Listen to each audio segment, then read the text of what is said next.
एक सुबह जब दरबार लगा हुआ था, शहंशाह अकबर अपने सिंहासन पर विराजमान थे। सभी मंत्री गण अपनी अपनी जगह पर बैठे थे। तभी एक द्वारपाल ने आकर सूचना दी कि उत्तर भारत के 4 प्रसिद्ध विद्वान शहंशाह से मिलने की इच्छा रखते हैं। अकबर ने उन्हें तुरंत सम्मान सहित अंदर लाने का आदेश दिया। दरबार में 4 तेजस्वी लेकिन अहंकारी चेहरे वाले विद्वानों ने प्रवेश किया। उनके माथे पर ज्ञान का तेज तो था, पर आंखों में विनम्रता की जगह घमंड की झलक साफ दिखाई दे रही थी।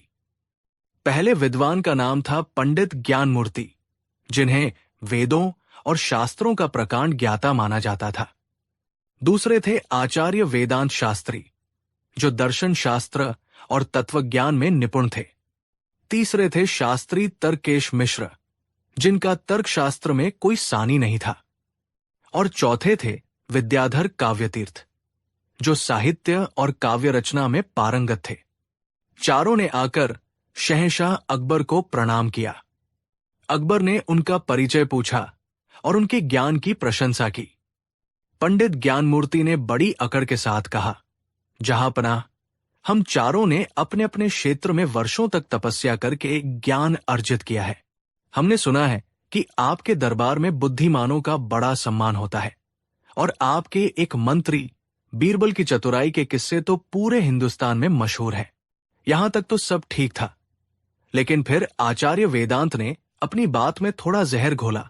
पर जहांपनाह, हमें यह सुनकर बड़ी हैरानी हुई कि जिसे आप सबसे बुद्धिमान मानते हैं, वो कोई शास्त्रीय विद्वान नहीं, बल्कि केवल एक हाजिर जवाब दरबारी है। चतुराई और सच्ची विद्वता में जमीन आसमान का फर्क होता है। अब बात सीधे सीधे बीरबल पर आ गई थी। बीरबल शांत खड़े सब सुन रहे थे। उनके चेहरे पर एक रहस्यमयी मुस्कान थी। तर्केश मिश्र ने बात को आगे बढ़ाया। हम बीरबल की बुद्धि को चुनौती देने आए हैं। हम ये साबित करना चाहते हैं कि किताबी ज्ञान और वर्षों की साधना के आगे चालाकी और हाजिर जवाबी बच्चों का खेल है। हम उनसे शास्त्रार्थ करना चाहते हैं। अकबर को ये चुनौती बड़ी दिलचस्प लगी। उन्हें अपने बीरबल पर पूरा भरोसा था, और वो ये भी देखना चाहते थे कि बीरबल इन घमंडी विद्वानों को कैसे सबक सिखाते हैं। अकबर ने बीरबल की ओर देखा और पूछा, बीरबल, क्या तुम इन विद्वानों की चुनौती स्वीकार करते हो? बीरबल ने अदब से सिर झुकाया और कहा, जहांपनाह, मैं तो एक साधारण सेवक हूं। इन महाविद्वानों के ज्ञान के सागर के सामने मैं तो एक छोटी सी बूंद के समान हूं। इनसे शास्त्रार्थ करने की मेरी क्या बिसात? लेकिन अगर ये विद्वान चाहें तो मैं इनकी बुद्धिमत्ता की एक छोटी सी परीक्षा लेना चाहूंगा। ये सुनकर चारों विद्वान हंस पड़े। परीक्षा? तुम हमारी परीक्षा लोगे?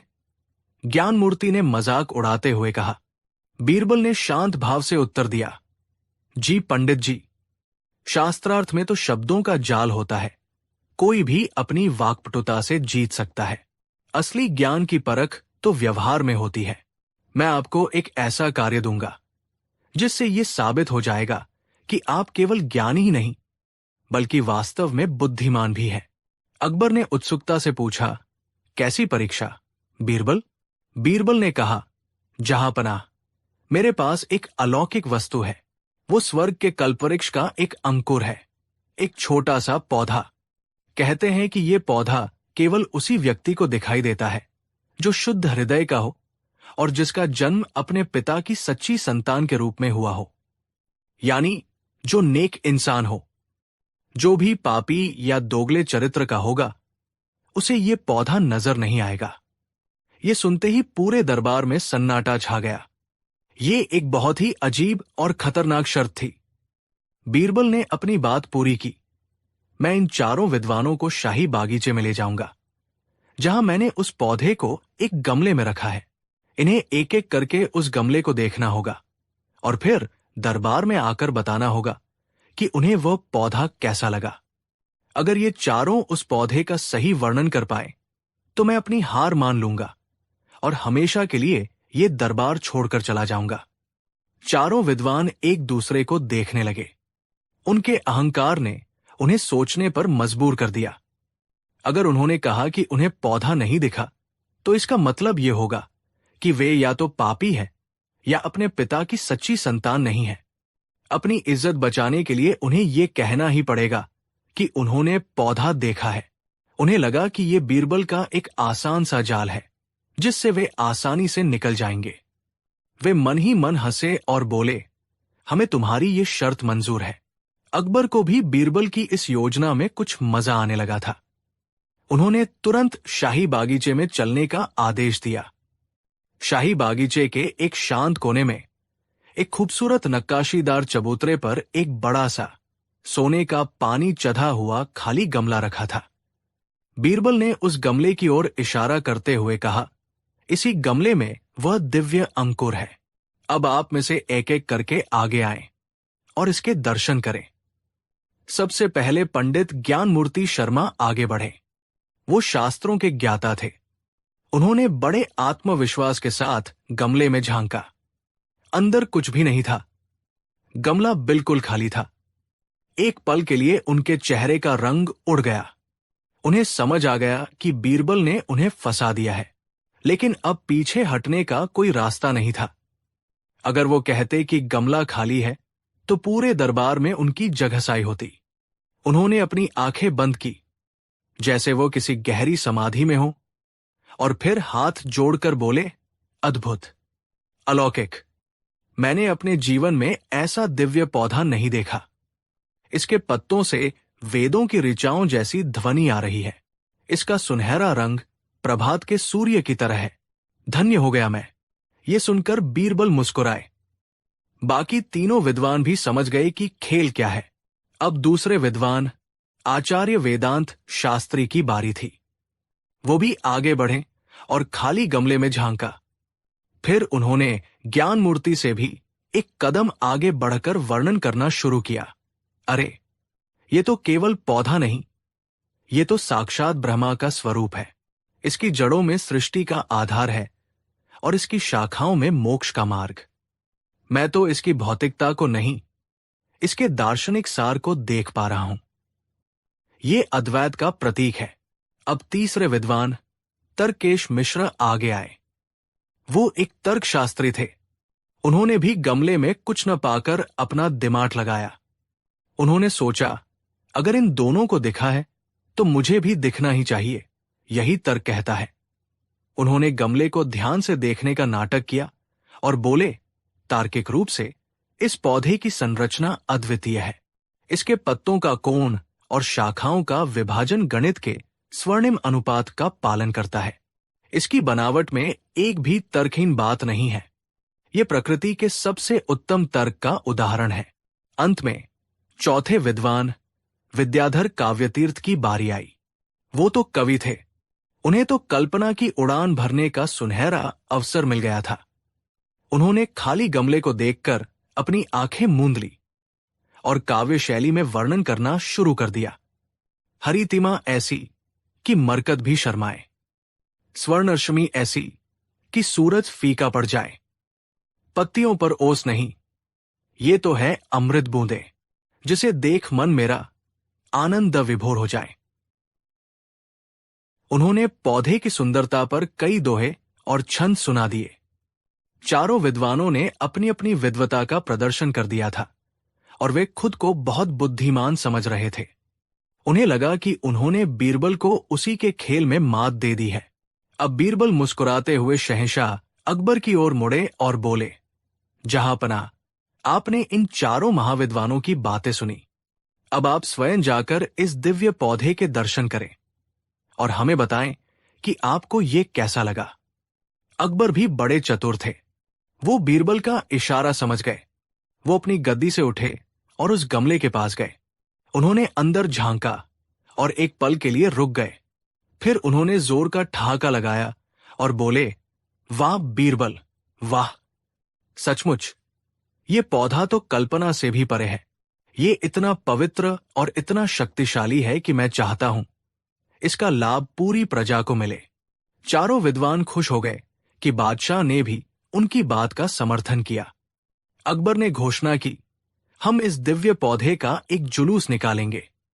ये गमला एक शाही हाथी पर रखा जाएगा और चारों विद्वान इसके साथ साथ पैदल चलेंगे, ताकि पूरी आगरा की जनता इस अलौकिक पौधे की महानता को जान सके। आप चारों इस सम्मान के असली हकदार हैं। ये सुनते ही चारों विद्वानों के पैरों तले जमीन खिसक गई। उन्होंने सोचा था कि बात दरबार में ही खत्म हो जाएगी, लेकिन अब उन्हें एक खाली गमले को लेकर पूरे शहर में घूमना पड़ेगा। ये तो सरेआम बेइज्जती थी, लेकिन अब वे मना भी नहीं कर सकते थे, क्योंकि मना करने का मतलब था ये स्वीकार करना कि वे अब तक झूठ बोल रहे थे। उन्हें मजबूरी में हाँ कहनी पड़ी। थोड़ी ही देर में एक शाही हाथी को सजाया गया, उस पर एक भव्य हौदा रखा गया और उसके ऊपर वो खाली गमला स्थापित कर दिया गया। आगे आगे शाही सैनिक और बाजे वाले चल रहे थे। उनके पीछे वो हाथी था और हाथी के साथ सिर झुकाए मरे हुए मन से वो चारों मूर्ख विद्वान चल रहे थे। जुलूस आगरा के मुख्य बाजार से गुजरने लगा। लोग हैरान थे। वे देख रहे थे कि देश के 4 सबसे बड़े विद्वान एक खाली गमले के साथ ऐसे चल रहे हैं जैसे उसमें कोई देवता विराजमान हो। लोग एक दूसरे से कानाफूसी करने लगे। ये क्या हो रहा है? ये ज्ञानी लोग एक खाली गमले की पूजा क्यों कर रहे हैं? विद्वानों को शर्मिंदगी से पसीना आ रहा था। वे नजरें उठाकर किसी को देख नहीं पा रहे थे। जुलूस जब चांदनी चौक पहुंचा तो भीड़ में से एक छोटा बच्चा जो अपने पिता के कंधे पर बैठा था जोर से चिल्लाया, अरे देखो, राजा के आदमी और ये पंडित जी लोग एक खाली गमले को लेकर घूम रहे हैं। इसमें तो कुछ भी नहीं है।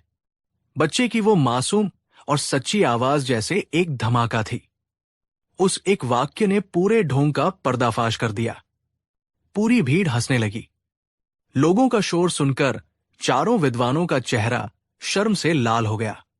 वे वहां से भाग जाना चाहते थे, पर शाही पहरे के कारण भाग भी नहीं सकते थे। किसी तरह वो अपमानजनक जुलूस खत्म हुआ और वे वापस दरबार में लाए गए। अब उनके सिर शर्म से झुके हुए थे और उनके घमंड का महल ढह चुका था। अकबर अपनी हंसी रोकने की कोशिश कर रहे थे। उन्होंने बीरबल से पूछा, बीरबल, ये सब क्या था? बीरबल ने सिर झुकाकर उत्तर दिया, जहांपनाह, ये ज्ञान और बुद्धि का अंतर था।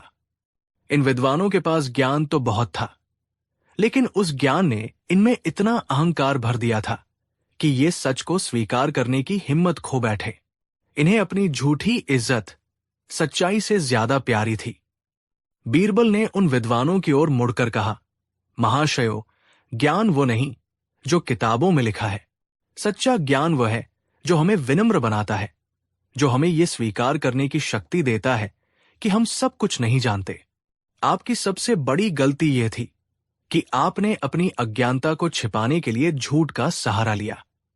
एक बच्चे ने सच बोलकर आपकी सारी विद्वता को आईना दिखा दिया। उन्होंने आगे कहा, बुद्धि का अर्थ है विवेक का प्रयोग करना। अगर आप बुद्धिमान होते तो आप पहली बार में ही सच बोल देते कि गमला खाली है। शायद थोड़ी देर के लिए आपका मजाक बनता, लेकिन आप इस बड़ी बेइज्जती से बच जाते। किताबी ज्ञान अगर व्यावहारिक बुद्धि के बिना हो तो वो एक बोझ के समान है। चारों विद्वानों की आंखों में अब पश्चाताप के आंसू थे। उन्होंने अपनी गलती स्वीकार की और शहंशाह अकबर तथा बीरबल से माफी मांगी। अकबर ने उन्हें माफ कर दिया और कहा, याद रखना, सच्चा विद्वान वही है जो हमेशा सीखने के लिए तैयार रहता है और अपनी गलती मानने से नहीं डरता। तो दोस्तों, ये थी कहानी 4 मूर्ख विद्वानों की, जिन्हें बीरबल ने अपनी चतुराई से ऐसा सबक सिखाया जिसे वे जीवन भर नहीं भूल पाए। ये कहानी हमें सिखाती है कि ज्ञान का अहंकार इंसान को अंधा बना देता है। असली बुद्धिमानी सच को स्वीकार करने में है, चाहे वो कितना भी कड़वा क्यों न हो। एक मासूम बच्चे की तरह सरल और सच्चा दिल रखना बड़ी बड़ी डिग्रियों से कहीं ज्यादा मूल्यवान है। आपको ये कहानी कैसी लगी? क्या आपने भी अपने जीवन में ऐसे ज्ञानी मूर्खों को देखा है? हमें नीचे कमेंट्स में जरूर बताइएगा। कहानी 2। ये उन दिनों की बात है जब बीरबल की बुद्धिमानी और हाजिर जवाबी की शोहरत पूरे हिंदुस्तान में फैल चुकी थी। शहंशाह अकबर उन पर आंखें बंद करके भरोसा करते थे। सल्तनत का कोई भी बड़ा फैसला बीरबल की सलाह के बिना नहीं लिया जाता था। अकबर और बीरबल का रिश्ता सिर्फ बादशाह और मंत्री का नहीं, बल्कि दो गहरे दोस्तों का था। लेकिन यही बात दरबार के कुछ पुराने और अहंकारी मंत्रियों को कांटे की तरह चुभती थी। उन्हें लगता था कि बीरबल, जो न तो किसी बड़े खानदान से था और न ही कोई महान योद्धा, उसे इतनी इज्जत क्यों दी जाती है। इन जलने वालों का सरगना था मंत्री शाहबाज खान। शाहबाज खान खुद को बहुत चालाक समझता था और कई सालों से बीरबल को नीचा दिखाने की कोशिश कर रहा था, लेकिन हर बार बीरबल अपनी बुद्धि से उसे मात दे देता था। एक दिन शाहबाज खान ने अपने कुछ साथी दरबारियों के साथ मिलकर एक ऐसी खौफनाक और अचूक योजना बनाई जिससे बीरबल का हमेशा हमेशा के लिए सफाया हो जाए। उन्होंने एक ऐसा जाल बुना जिससे बीरबल बचकर निकल ही नहीं सकता था। अगले दिन शाहबाज खान और उसके साथी मंत्री बड़े ही उदास और गंभीर चेहरे बनाकर बादशाह अकबर के सामने पेश हुए। अकबर ने पूछा, क्या बात है शाहबाज खान, तुम सब इतने चिंतित क्यों लग रहे हो? शाहबाज खान ने आंखों में झूठे आंसू भरते हुए कहा, जहांपनाह, क्या बताएं। कल रात हम सबने एक ही सपना देखा। हमने सपने में आपके अब्बा हुजूर मरहूम शहंशाह हुमायूं और आपके दादा जान शहंशाह बाबर के दर्शन किए। ये सुनकर अकबर चौंक गए। अपने पूर्वजों का नाम सुनकर वो भावुक हो गए और बोले, क्या सच कह रहे हो? कैसे हैं हमारे अब्बा हुजूर? क्या कहा उन्होंने? शाहबाज खान ने अपनी चाल का पहला पासा फेंका। जहांपनाह, वे स्वर्ग में बहुत खुश है, हर तरह की सुख सुविधा है, लेकिन वे बहुत अकेले हैं। उन्हें आपकी, अपनी सल्तनत की बहुत याद आती है। वे जानना चाहते हैं कि यहां सब कैसा चल रहा है। उन्होंने कहा कि काश कोई यहां से आकर उन्हें सब हालचाल बता पाता। अकबर ये सुनकर और भी भावुक हो गए। हां, हम भी उनसे मिलना चाहते हैं, उनसे बातें करना चाहते हैं, पर यह कैसे मुमकिन है? कोई जिंदा इंसान स्वर्ग कैसे जा सकता है? अब शाहबाज खान ने अपना असली जहर उगला। जहांपनाह, ये मुमकिन है। हमारे धर्म ग्रंथों में लिखा है कि अगर कोई बहुत ही बुद्धिमान, नेक और पवित्र आत्मा वाला इंसान चाहे तो वो अपनी आत्मशक्ति से जिंदा स्वर्ग की यात्रा कर सकता है। और जहांपनाह, हमारे पूरे दरबार में, नहीं, पूरी सल्तनत में बीरबल से ज्यादा बुद्धिमान और नेक इंसान कौन हो सकता है? ये सुनते ही अकबर की आंखें चमक उठीं। उन्हें ये विचार बहुत पसंद आया। उन्हें लगा कि ये बीरबल के लिए सबसे बड़ा सम्मान होगा। वो शाहबाज खान की दुष्टता को समझ ही नहीं पाए। उन्होंने तुरंत बीरबल को बुलाया। बीरबल जब दरबार में आए तो उन्होंने देखा कि शाहबाज खान और उसके साथी उन्हें देखकर शैतानी मुस्कान दबा रहे हैं। बीरबल समझ गए कि कोई गड़बड़ है। अकबर ने बड़े उत्साह से कहा, बीरबल, आज हम तुम्हें एक ऐसा काम सौंपने जा रहे हैं जो आज तक किसी इंसान ने नहीं किया। हम चाहते हैं कि तुम स्वर्ग जाओ और हमारे अब्बा हुजूर को सल्तनत का हालचाल बताकर आओ। ये सुनते ही बीरबल के पैरों तले जमीन खिसक गई। जिंदा स्वर्ग जाना? वो एक पल में समझ गए कि ये उनकी मौत का फरमान है। ये उन्हें रास्ते से हटाने की एक भयानक साजिश है। उन्होंने मदद के लिए अकबर की ओर देखा, लेकिन बादशाह तो इस विचार से इतने खुश थे कि उन्हें कुछ भी समझाना बेकार था। शाहबाज खान ने मजा लेते हुए कहा, क्यों बीरबल, चुप क्यों हो गए? ये तो तुम्हारे लिए बहुत बड़े सम्मान की बात है। तुम्हें तो खुश होना चाहिए। बीरबल ने खुद को संभाला। वो जानते थे कि अगर उन्होंने मना किया तो बादशाह का अपमान होगा और ये लोग उन्हें कायर घोषित कर देंगे। अब बचने का एक ही रास्ता था, इस खेल को खेलना, लेकिन अपने नियमों के साथ। बीरबल ने हाथ जोड़कर कहा, जहांपनाह, ये तो मेरे लिए सौभाग्य की बात है। मैं आपके पूर्वजों से मिलने के लिए जरूर स्वर्ग जाऊंगा, लेकिन मेरी कुछ शर्तें हैं। अकबर बोले, कहो, तुम्हारी क्या शर्तें हैं? बीरबल ने कहा, पहली शर्त, मुझे तैयारी के लिए 1 महीने का समय चाहिए। स्वर्ग की यात्रा लंबी है, कुछ इंतजाम करने होंगे। दूसरी शर्त, इस यात्रा के खर्च के लिए मुझे शाही खजाने से 1 लाख सोने की मोहरें चाहिए। तीसरी और सबसे जरूरी शर्त, मैं अपनी पसंद की जगह से ही स्वर्ग के लिए प्रस्थान करूंगा। शाहबाज खान और उसके साथी हैरान थे कि बीरबल इतनी आसानी से कैसे मान गया। उन्हें लगा कि वो मौत के डर से सोने की मोहरें लेकर भागना चाहता है। वे खुश हो गए और अकबर से बोले, जहांपनाह, इसकी सारी शर्तें मान ली जाएं। अकबर ने भी खुशी खुशी इजाजत दे दी। अब शुरू हुआ बीरबल का असली खेल। बीरबल ने शहर के बाहर यमुना नदी के किनारे एक जमीन खरीदी और वहां एक नया घर बनवाना शुरू कर दिया। उसी घर के ठीक बगल में उन्होंने एक बहुत बड़ा लकड़ियों का ढेर लगवाने का आदेश दिया और कहा कि यही वो जगह है जहां से वो स्वर्ग जाएंगे। लेकिन जो किसी को नहीं पता था वो ये था कि बीरबल उस लकड़ी के ढेर के नीचे से लेकर अपने नए घर के तहखाने तक एक गुप्त सुरंग खुदवा रहे थे। ये काम रात के अंधेरे में उनके सबसे वफादार सेवकों द्वारा किया जा रहा था। 1 महीना बीत गया। शाहबाज खान और उसके दुश्मन रोज जश्न मना रहे थे कि अब बीरबल का अंत नजदीक है। उधर बीरबल ने अपनी योजना पूरी कर ली थी। वो दिन आ ही गया। बीरबल के स्वर्ग प्रस्थान को देखने के लिए शहर के बाहर हजारों लोगों की भीड़ जमा थी। बादशाह अकबर, उनके सभी मंत्री और दरबारी भी वहां मौजूद थे। लकड़ियों का एक बहुत ऊंचा ढेर तैयार था। बीरबल अपने परिवार से मिले, सबसे विदा ली।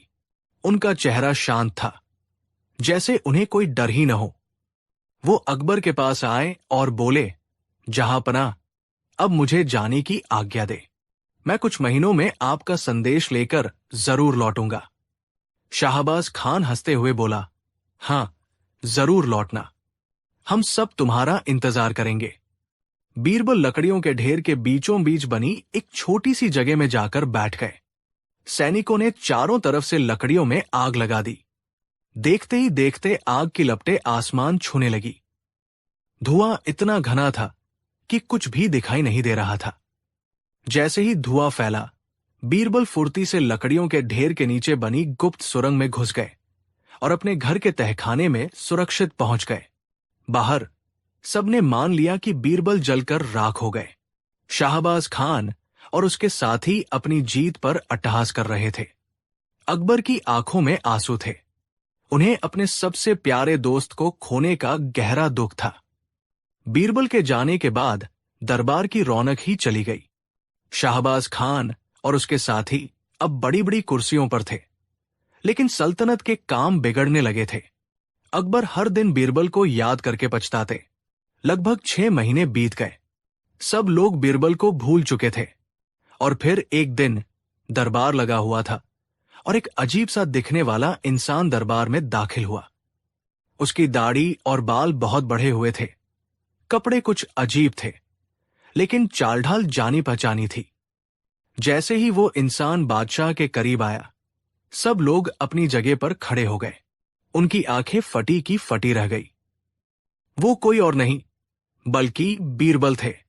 अकबर अपनी गद्दी से दौड़ पड़े और बीरबल को गले लगा लिया। बीरबल, तुम जिंदा हो। तुम वापस आ गए। पूरे दरबार में जैसे भूचाल आ गया। शाहबाज खान और उसके साथियों के चेहरे का रंग उड़ गया। वे भूत देखने की तरह डर गए। उन्हें अपनी आंखों पर यकीन नहीं हो रहा था। शाहबाज खान हकलाते हुए बोला, ये कैसे हो सकता है? तुम तो स्वर्ग गए थे।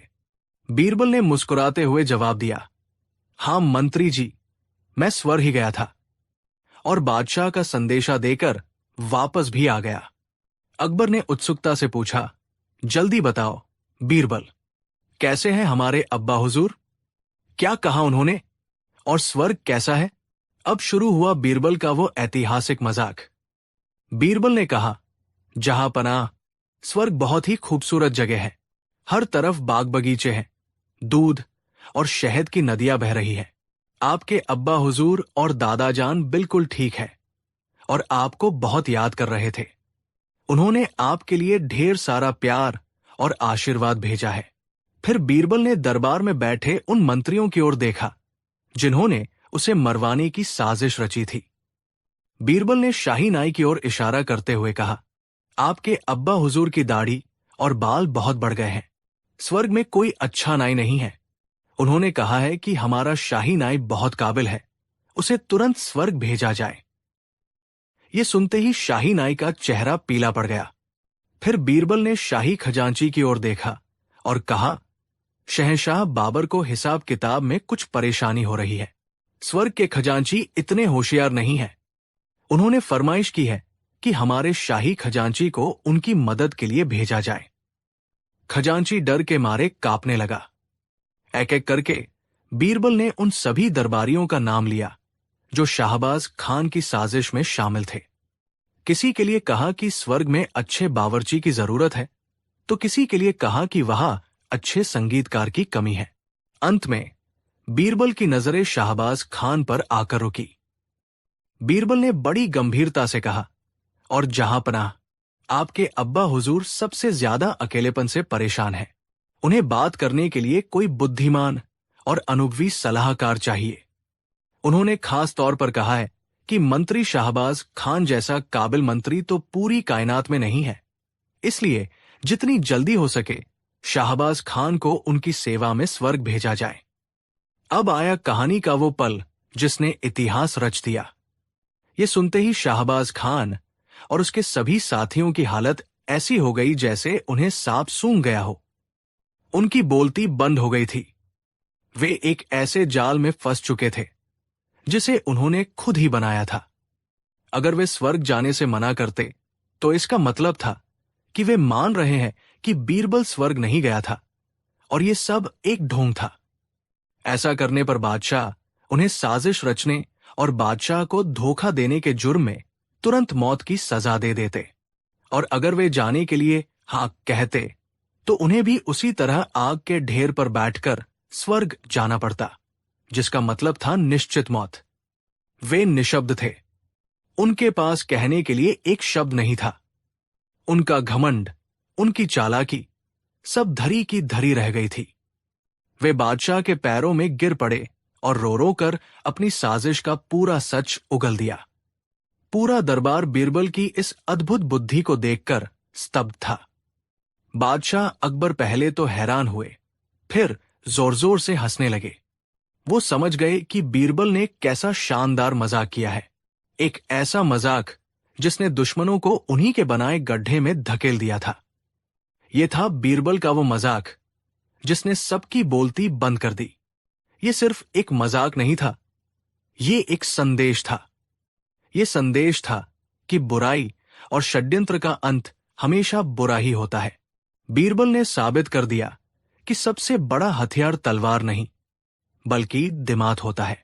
उन्होंने अपने दुश्मनों को मौत की सजा नहीं दी, बल्कि उन्हें जिंदगी भर के लिए शर्मिंदगी और डर के ऐसे अंधेरे में धकेल दिया जहां से वे कभी बाहर नहीं निकल सके। ये कहानी हमें सिखाती है कि जब कोई आपके लिए गड्ढा खोदे तो निराश मत होइए। बस थोड़ा सब्र और बुद्धि का इस्तेमाल कीजिए और आप उस गड्ढे को उस खोदने वाले के लिए ही एक खाई में बदल सकते हैं। कहानी 3। ये किस्सा उन दिनों का है जब बादशाह अकबर का दरबार न केवल न्याय के लिए बल्कि ज्ञान की चर्चाओं के लिए भी पूरी दुनिया में मशहूर था। दूर दूर के देशों से दार्शनिक और विचारक अकबर के दरबार में आते थे और अपनी बात रखते थे। एक बार फारस देश से एक बहुत ही बड़े विद्वान भारत आए। उनका नाम था मिर्जा रुस्तम बेग। रुस्तम बेग को अपने ज्ञान और तर्कशास्त्र पर बहुत घमंड था। वो खुद को नास्तिक कहते थे, यानी वो ईश्वर या किसी भी अदृश्य शक्ति को नहीं मानते थे। उनका कहना था कि इंसान केवल अपने डर की वजह से भगवान को मानता है, असल में भगवान जैसी कोई चीज नहीं होती। रुस्तम बेग ने कई देशों के बड़े बड़े मौलवियों और पंडितों को शास्त्रार्थ में हराकर उनकी बोलती बंद कर दी थी। अब उनकी नजर हिंदुस्तान पर थी। वो चाहते थे कि अकबर के दरबार में जाकर वहां के ज्ञानियों को भी हराकर अपने झंडे गाड़े। अकबर का दरबार लगा हुआ था, तभी मिर्जा रुस्तम बेग ने प्रवेश किया। उनका व्यक्तित्व बहुत प्रभावशाली था, लंबी कदकाठी और आंखों में एक अजीब सी चमक जो सामने वाले को डरा दे। उन्होंने बादशाह को झुककर सलाम नहीं किया, बल्कि सीधे उनकी आंखों में देखकर बोले कि बादशाह अकबर, मैंने सुना है कि आपके दरबार में नवरत्न रहते हैं जो दुनिया की हर पहेली सुलझा सकते हैं। मैं यहां एक चुनौती लेकर आया हूं। अगर आपके दरबारियों ने मेरे सवाल का जवाब दिया तो मैं हमेशा के लिए आपका गुलाम बन जाऊंगा, लेकिन अगर जवाब नहीं दे पाए तो आपको मानना पड़ेगा कि हिंदुस्तान के ज्ञानी सिर्फ कोरी बातें करते हैं और असलियत में अज्ञानी है। बादशाह अकबर को यह लहजा पसंद नहीं आया, लेकिन उन्होंने अपनी उत्सुकता दबाते हुए कहा कि मिर्जा साहब, हमारे दरबार में ज्ञान का हमेशा स्वागत है, आप अपना सवाल पूछिए। रुस्तम बेग ने एक व्यंग्यात्मक मुस्कान के साथ दरबार की ओर देखा और कहा कि मेरा सवाल बहुत सीधा है। आप लोग दिन रात खुदा खुदा करते हैं, मंदिर और मस्जिदों में घंटियां बजाते हैं और अजान देते हैं। आप कहते हैं कि इस दुनिया को बनाने वाला कोई है। मेरा सवाल यह है कि वो खुदा, वो ईश्वर कहाँ है? मुझे उसे दिखाओ। मेरा उसूल है कि मैं उसी चीज को मानता हूं जो मुझे अपनी आंखों से दिखाई देती है या जिसे मैं छू सकता हूं। अगर खुदा है तो दिखता क्यों नहीं? और जो दिखता नहीं वो होता नहीं, इसलिए साबित करो कि वो क्या है जो दिखता नहीं पर होता है। अगर तुम मुझे खुदा को नहीं दिखा सकते तो आज से ये मानना छोड़ दो कि वह है। दरबार में सन्नाटा छा गया। ये सवाल सीधा आस्था पर चोट था। दरबारी पंडित और मौलवी एक दूसरे का मुंह ताकने लगे। ये धर्म का मामला था और इसे तर्कों से समझाना बहुत मुश्किल था। एक मौलवी साहब खड़े हुए और बोले कि मिर्जा साहब, खुदा तो हर जगह है, वो जर्रे जर्रे में है, उसे देखने के लिए दिल की आंखें चाहिए। रुस्तम बेग जोर से हंसे और बोले कि ये शायराना बातें मुझे मत सुनाइए मौलवी साहब, दिल की आंखें जैसी कोई चीज नहीं होती। अगर खुदा है तो उसे मेरी इन आंखों के सामने लाओ, जैसे मैं आपको देख पा रहा हूं, जैसे मैं इस खंबे को देख पा रहा हूं, वैसे ही मुझे खुदा को दिखाओ। और अगर नहीं दिखा सकते तो अपनी हार मान लो। कई विद्वानों ने कोशिश की, किसी ने वेदों का हवाला दिया, किसी ने कुरान की आयतें पढ़ी, लेकिन रुस्तम बेग हर बार एक ही बात कहते कि मुझे शब्दों का जाल मत बुनो, मुझे प्रत्यक्ष प्रमाण यानी प्रूफ चाहिए। बादशाह अकबर को बहुत शर्मिंदगी महसूस हो रही थी। उनके दरबार के बड़े बड़े ज्ञानी एक नास्तिक के सामने निरुत्तर हो गए थे। अकबर के माथे पर पसीने की बूंदें आ गई। उन्हें लगा कि आज मुगल सल्तनत की नाक कट जाएगी। तभी उनकी नजर बीरबल पर पड़ी, जो बड़े आराम से अपनी जगह पर बैठे पान चबा रहे थे और मुस्कुरा रहे थे। अकबर ने इशारे से बीरबल को बुलाया और कहा कि बीरबल, क्या तुम इस गुस्ताख का जवाब दे सकते हो? ये हमारी आस्था का मजाक उड़ा रहा है। बीरबल अपनी जगह से उठे और धीरे धीरे चलते हुए रुस्तम बेग के सामने आए। बीरबल ने बड़े ही अदब से कहा कि मिर्जा साहब, आपके सवाल बहुत वाजिब है और आपकी जिज्ञासा भी सही है, लेकिन मेरे पास आपके सवाल का जवाब देने के लिए अभी वक्त नहीं है। मैं आपको जवाब जरूर दूंगा, लेकिन मेरी एक शर्त है। रुस्तम बेग ने पूछा, क्या शर्त है? बीरबल ने कहा कि शर्त यह है कि आपको जवाब अभी नहीं बल्कि कल सुबह मिलेगा, और वो भी दरबार में नहीं बल्कि मेरे घर पर। अगर आप कल सुबह मेरे घर नाश्ते पर आएं तो मैं आपको वो चीज दिखा दूंगा जो दिखती नहीं पर होती है, और साथ ही आपको आपके खुदा से भी मिलवा दूंगा। रुस्तम बेग को लगा कि बीरबल वक्त मांगकर बचने की कोशिश कर रहा है। उसने हंसते हुए कहा कि ठीक है बीरबल, मैं तुम्हें एक मौका और देता हूं। कल सुबह मैं तुम्हारे घर आऊंगा, लेकिन याद रखना, अगर कल भी तुम मुझे खुदा को नहीं दिखा पाए तो मैं तुम्हारे बादशाह के सामने तुम्हारा सिर मुंडवा दूंगा। बीरबल ने मुस्कुराकर शर्त मंजूर कर ली। अगले दिन सुबह का सूरज निकला। रुस्तम बेग अपने कुछ साथियों के साथ बीरबल के घर पहुंचे। बीरबल ने उनका शानदार स्वागत किया। उन्हें एक सुंदर बगीचे में बैठाया गया। बीरबल ने नौकरों को आवाज लगाई और कहा कि हमारे मेहमान के लिए सबसे बढ़िया शरबत लाया जाए। नौकर एक चांदी के कटोरे में दूध लेकर आया। बीरबल ने वो कटोरा रुस्तम बेग के सामने रखा और कहा कि लीजिए मिर्जा साहब, ये हमारे यहाँ का खास दूध है, इसे पीजिए। रुस्तम बेग ने कटोरा हाथ में लिया और पीने ही वाले थे कि बीरबल ने टोक दिया। बीरबल ने कहा कि रुकिए मिर्जा साहब, पीने से पहले मुझे ये बताइए कि क्या ये दूध मीठा है? रुस्तम बेग ने झुंझलाकर कहा कि बीरबल, क्या तुम पागल हो गए हो? बिना पिए मैं कैसे बता सकता हूं कि ये मीठा है या नहीं? बीरबल ने कहा कि अरे मिर्जा साहब, आप तो इतने बड़े ज्ञानी हैं, आप तो चीजों को देखकर ही परख लेते हैं, फिर भी आप चक्कर देख लीजिए। रुस्तम बेग ने एक घूंट भरा और बोले कि हाँ, ये दूध मीठा है, इसमें चीनी मिली हुई है। बीरबल ने कहा कि बहुत अच्छे, अब मेरा सवाल यह है कि क्या आप इस दूध के अंदर घुली हुई चीनी को देख सकते हैं? रुस्तम बेग ने गौर से दूध को देखा। वो बिल्कुल सफेद था, उसमें चीनी कहीं नजर नहीं आ रही थी, क्योंकि वो पूरी तरह घुल चुकी थी। रुस्तम बेग ने कहा कि नहीं, मैं चीनी को अलग से नहीं देख सकता, वो तो दूध में घुल गई है। बीरबल ने मुस्कुराते हुए कहा कि मिर्जा साहब, यही तो मेरे पहले सवाल का जवाब है। जैसे चीनी दूध के हर एक कतरे में घुली हुई है, लेकिन आंखों से दिखाई नहीं देती, उसका एहसास सिर्फ उसे चखकर यानी अनुभव करके किया जा सकता है। ठीक वैसे ही उस परमपिता परमेश्वर की शक्ति इस ब्रह्मांड के कण कण में घुली हुई है। वो हर जगह है, लेकिन उसे इन चमड़े की आंखों से देखा नहीं जा सकता। उसे महसूस करने के लिए आपको भक्ति की मिठास को चखना पड़ेगा। अगर आप कहें कि चूंकि चीनी दिख नहीं रही इसलिए दूध में चीनी है ही नहीं, तो ये आपकी मूर्खता होगी। वैसे ही खुदा न दिखने पर भी मौजूद है।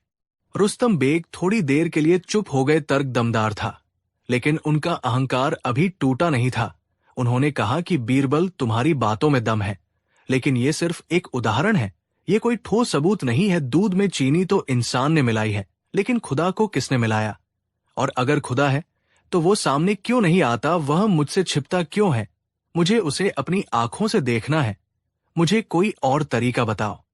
बीरबल जानते थे कि ये विद्वान इतनी आसानी से नहीं मानेगा। बीरबल ने नौकर को इशारा किया। नौकर इस बार एक हांडी लेकर आया जिसमें ताजा जमा हुआ दही था। बीरबल ने वो हांडी रुस्तम बेग के सामने रखी और पूछा कि मिर्जा साहब, आप बता सकते हैं कि इस दही के अंदर क्या है? रुस्तम बेग ने कहा कि ये दही है।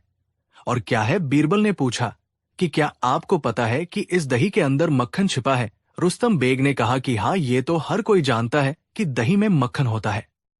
बीरबल ने कहा कि तो जरा मुझे इसमें छिपा हुआ मक्खन दिखा दीजिए, मैं अपनी आंखों से देखना चाहता हूं कि दही के अंदर मक्खन कहाँ बैठा है।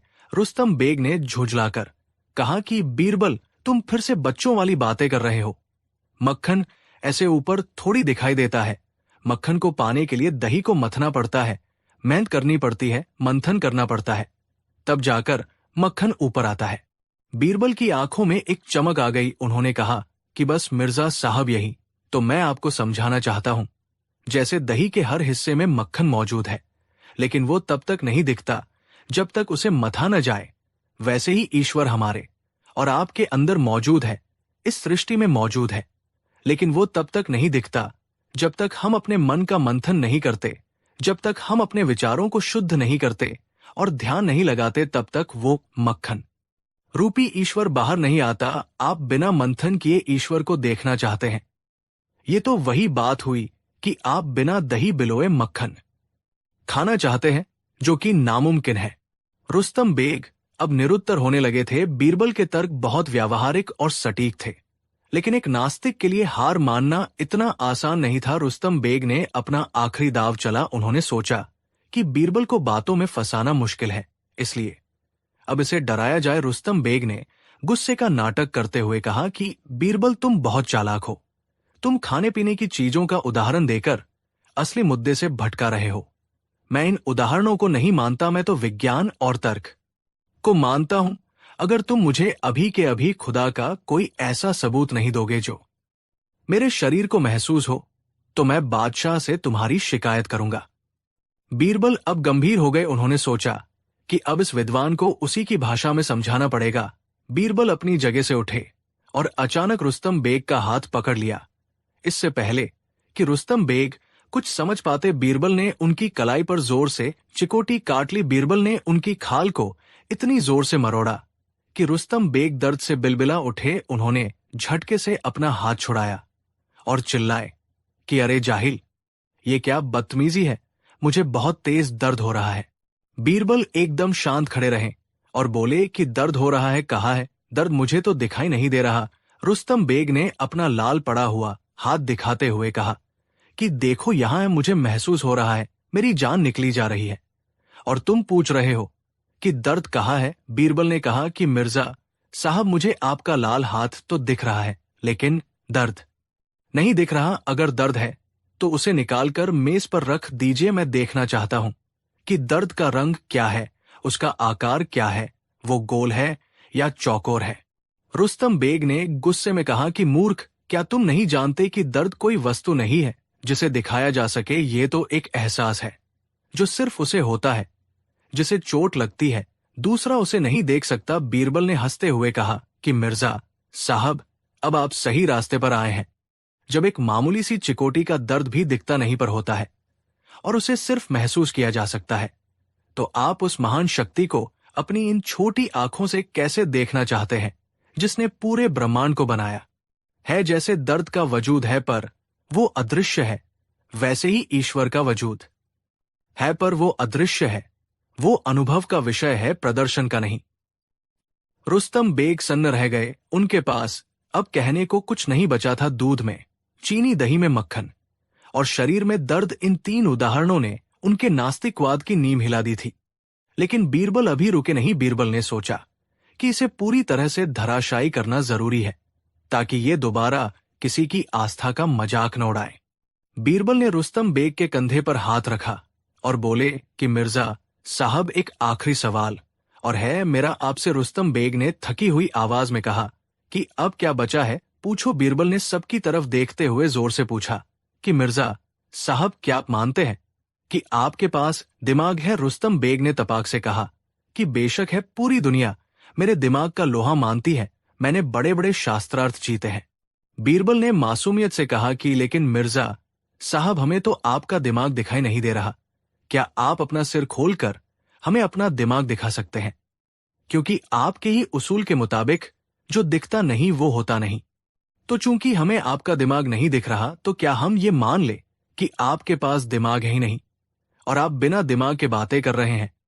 दरबार में मौजूद सभी लोग और बीरबल के नौकर जोर से हंस पड़े। रुस्तम बेग का चेहरा शर्म से लाल हो गया। वो अपने ही जाल में बुरी तरह फंस चुके थे। अगर वो कहते कि दिमाग दिखता नहीं तो उन्हें मानना पड़ता कि अदृश्य चीजें होती हैं, और अगर वो कहते कि दिमाग नहीं है तो उनकी जगहसाई होती। रुस्तम बेग अपनी जगह से उठे और बीरबल के सामने सिर झुका दिया। उन्होंने कहा कि बीरबल, मैं हार गया। वाकई तुम्हारी बुद्धिमानी का कोई जवाब नहीं। तुमने मुझे समझा दिया कि हर सच्चाई आंखों से नहीं देखी जा सकती। कुछ सच्चाइयां आंखों से परे होती हैं। वह क्या है जो दिखता नहीं पर होता है? इसका जवाब सिर्फ ईश्वर नहीं, बल्कि विश्वास, प्रेम, दर्द, बुद्धि और वो हर अदृश्य शक्ति है जो इस दुनिया को चला रही है। मैं अपने अहंकार के लिए माफी मांगता हूं। इसके बाद रुस्तम बेग बादशाह अकबर के दरबार में गए और उन्होंने सबके सामने अपनी हार स्वीकार की। उन्होंने बादशाह से कहा कि जहां पनाह, मुझे अपने ज्ञान पर घमंड था, लेकिन आपके बीरबल ने मुझे ज्ञान की असली परिभाषा सिखा दी है। असली ज्ञान वो नहीं जो चीजों को नकार दे, बल्कि असली ज्ञान वो है जो अदृश्य को भी समझने की क्षमता रखे। बादशाह अकबर बहुत खुश हुए। उन्होंने बीरबल को गले लगा लिया और कहा कि बीरबल, तुमने आज न सिर्फ हमारी इज्जत बचाई, बल्कि हमें भी एक बहुत बड़ा पाठ पढ़ाया है। हम अक्सर भगवान को मंदिरों और मूर्तियों में ढूंढते हैं, लेकिन वो तो दूध में घुली मिठास की तरह हमारे अंदर ही है। बस जरूरत है तो आत्ममंथन की। तो दोस्तों, इस कहानी से हमें क्या सीख मिलती है? सबसे पहली सीख यह है कि प्रत्यक्ष को प्रमाण की जरूरत नहीं होती, लेकिन हर सत्य प्रत्यक्ष हो। ये जरूरी नहीं। दुनिया में हवा, गुरुत्वाकर्षण, मन, विचार और भावनाएं जैसी हजारों चीजें हैं जो दिखाई नहीं देती, लेकिन उनका अस्तित्व है। हम हवा को देख नहीं सकते, लेकिन जब तूफान आता है तो बड़े बड़े पेड़ उखाड़ देता है। वैसे ही ईश्वर या वह सर्वोच्च शक्ति दिखाई नहीं देती, लेकिन जब उसकी कृपा होती है तो रंग भी राजा बन जाता है, और जब उसका प्रकोप होता है तो राजा भी रंग बन जाता है। दूसरी सीख ये है कि तर्क करना अच्छी बात है, लेकिन कुतर्क करना मूर्खता है। रुस्तम बेग कुतर्क कर रहे थे। वे अपनी सीमित बुद्धि से असीमित ब्रह्मांड को तौलना चाहते थे। हमें ये समझना चाहिए कि विज्ञान और आध्यात्म एक दूसरे के दुश्मन नहीं है। विज्ञान वहां तक जाता है जहां तक दिखाई देता है, और आध्यात्म वहां से शुरू होता है जहां दिखाई देना बंद हो जाता है। कहानी 4। ये उन दिनों की बात है जब मुगल सल्तनत की सीमा पर कुछ परेशानियां चल रही थी। बादशाह अकबर कई दिनों से चिंतित थे। दरबार का माहौल भी गंभीर बना रहता था। अकबर हर छोटी बड़ी बात पर चिढ़ जाते थे। उनके इस स्वभाव को देखकर मंत्री और दरबारी भी उनसे बात करने में डरने लगे थे। एक दिन संधि की चर्चा के बाद अकबर थके हुए और परेशान मन से अपने नवरत्नों के साथ बैठे थे। वो चाहते थे कि कोई उनके मन को हल्का करे। उन्होंने बीरबल की ओर देखा, जो हमेशा अपनी बातों से माहौल को खुशनुमा बना देते थे। अकबर ने कहा, बीरबल, आज हमारा मन बहुत अशांत है। कोई ऐसी बात कहो जिससे ये बोझ कुछ कम हो। बीरबल हमेशा की तरह मुस्कुराए और माहौल को हल्का करने की कोशिश में बोले, जहांपनाह, चिंता तो उस बादल की तरह है जो सूरज को ढक लेता है, लेकिन हटाना भी उसी के हाथ में होता है। और आप तो इस सल्तनत के सूरज है। लेकिन आज अकबर का मन कुछ और ही था। उन्होंने कहा, बीरबल, ये सब किताबी बातें हैं। सच तो यह है कि एक बादशाह की जिंदगी कांटों के ताज से कम नहीं होती। हर तरफ दुश्मन, हर तरफ साजिशें। कभी कभी तो हमें अपनों पर भी शक होने लगता है।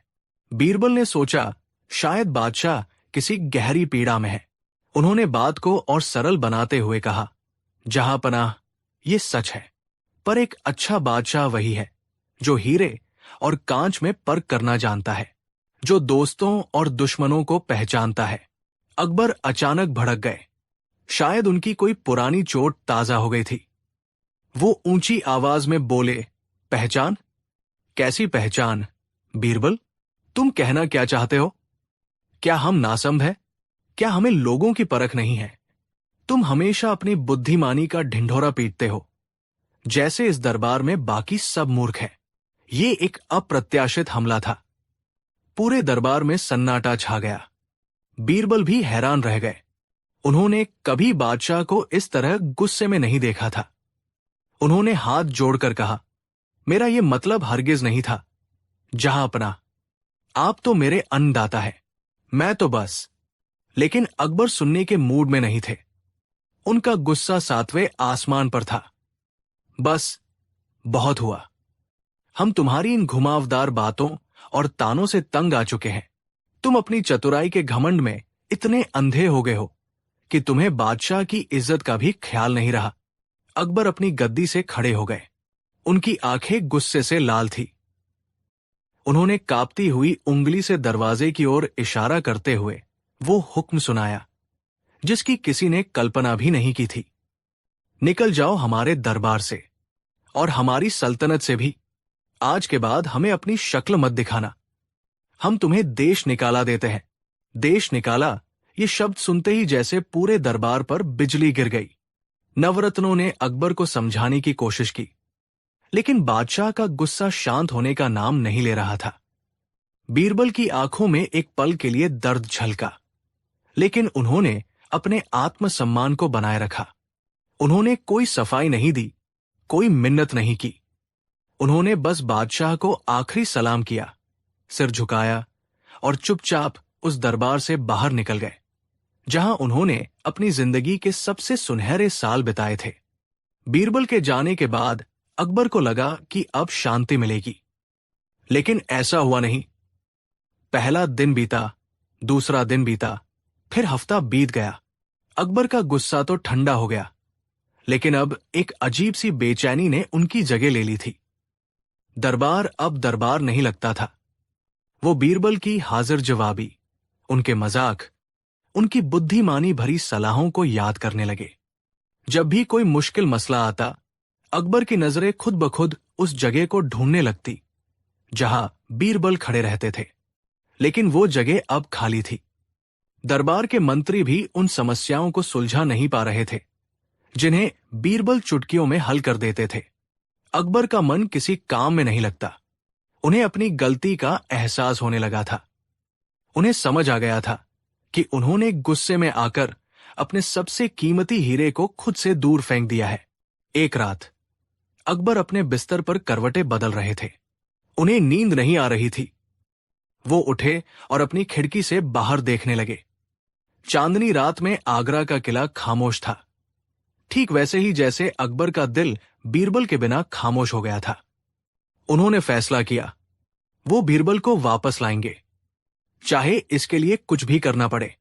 अगली सुबह उन्होंने अपने सबसे काबिल सैनिकों और जासूसों को बुलाया। जाओ और बीरबल को ढूंढ कर लाओ। वो जहां भी हो, जिस भी हाल में हो, उन्हें पूरे सम्मान के साथ वापस लेकर आओ। ये हमारा हुक्म है। सैनिकों की टोलियां चारों दिशाओं में निकल पड़ी। महीने बीत गए, लेकिन बीरबल का कोई सुराग नहीं मिला। बीरबल इतने बुद्धिमान थे कि वो जानते थे कि बादशाह उन्हें ढूंढेंगे। इसलिए वो भेष बदलकर एक बहुत दूर दराज के गांव में एक साधारण किसान की तरह रहने लगे थे। वहां उन्हें कोई नहीं जानता था। अकबर की बेचैनी बढ़ती जा रही थी। उन्हें लगा कि शायद बीरबल नाराज होकर किसी दूसरे राज्य में चले गए हैं। ये सोचकर उनका दिल बैठ गया। तब उनके एक सलाहकार ने उन्हें एक तरकीब सुझाई। जहां पनाह, बीरबल को सैनिक नहीं, सिर्फ बीरबल जैसी बुद्धि ही ढूंढ सकती है। हमें कोई ऐसी घोषणा करनी होगी जिसे सुनकर बीरबल खुद को प्रकट करने पर मजबूर हो जाएं।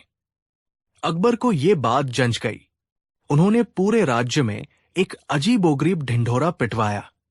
घोषणा ये थी, शहंशाह अकबर का हुक्म है कि हर गांव का मुखिया 1 महीने के अंदर शाही दरबार में एक घड़ा बुद्धि लेकर हाजिर हो। जो भी मुखिया ऐसा करने में असफल रहा, उसे भारी दंड दिया जाएगा और उसके गांव पर लगान दोगुना कर दिया जाएगा। ये घोषणा सुनकर पूरे राज्य में हड़कंप मच गया। एक घड़ा बुद्धि, ये कैसी बात थी? बुद्धि को घड़े में कैसे भरा जा सकता है? सब परेशान थे। ये एक असंभव काम था। ये खबर उस गांव में भी पहुंची जहां बीरबल रह रहे थे। गांव का मुखिया ये सुनकर सिर पकड़कर बैठ गया। वो दौड़ा दौड़ा गांव के सबसे समझदार इंसान यानी बीरबल के पास पहुंचा, जिन्हें सब ज्ञान बाबा के नाम से जानते थे। मुखिया ने रोते हुए कहा, ज्ञान बाबा, अब आप ही बचाइए। बादशाह ने तो हमें बर्बाद करने का हुक्म सुना दिया है। हम एक घड़ा बुद्धि कहां से लाएंगे? बीरबल मुस्कुराए। वो तुरंत समझ गए कि ये जाल किसके लिए बिछाया गया है। वो समझ गए कि ये उनके बादशाह का उन्हें वापस बुलाने का तरीका है। उनका दिल अपने दोस्त के लिए प्यार से भर गया। बीरबल ने मुखिया से कहा, चिंता मत करो, तुम बस एक छोटा सा मिट्टी का घड़ा ले आओ, जिसका मुंह ज्यादा चौड़ा न हो। मुखिया घड़ा ले आया। बीरबल उसे लेकर अपने खेत में गए। वहां कद्दू, पंपकिन की बेल लगी हुई थी, जिस पर एक बहुत ही छोटा सा नन्हा सा कद्दू लगा था। बीरबल ने बड़ी सावधानी से उस नन्हे कद्दू को बिना बेल से तोड़े घड़े के अंदर डाल दिया। उन्होंने मुखिया से कहा, अब इस घड़े को यही छोड़ दो, इसे रोज पानी देते रहना। 1 महीना बीत गया। वो छोटा सा कद्दू अब घड़े के अंदर ही बड़ा होकर इतना फैल गया कि उसने घड़े का पूरा आकार ले लिया। अब उसे घड़े से बाहर निकालना नामुमकिन था, जब तक कि घड़े को तोड़ा न जाए। बीरबल ने बेल को कद्दू से अलग किया और वो घड़ा मुखिया को देते हुए कहा, लो, ये रहा तुम्हारा बुद्धि का घड़ा। इसे लेकर बादशाह के पास जाओ और कहना, जहां पनाह, इसमें बुद्धि का फल लबालब भरा है, लेकिन हमारी एक शर्त है। इस फल को बिना घड़ा तोड़े और बिना फल को काटे बाहर निकाला जाए। क्योंकि बुद्धि को तोड़ा या काटा नहीं जाता, उसे साबुत ही ग्रहण किया जाता है। मुखिया हैरान रह गया, लेकिन उसके पास कोई और चारा नहीं था। वो घड़ा लेकर आगरा पहुंचा। दरबार में जब मुखिया ने वो घड़ा और बीरबल की बताई शर्त पेश की, तो अकबर सब समझ गए। ऐसी चतुराई, ऐसी बुद्धि सिर्फ एक ही इंसान की हो सकती थी, उनके बीरबल की। उनकी आंखों में खुशी के आंसू आ गए। उन्होंने तुरंत मुखिया से पूछा, सच बताओ, ये तरकीब तुम्हें किसने बताई है?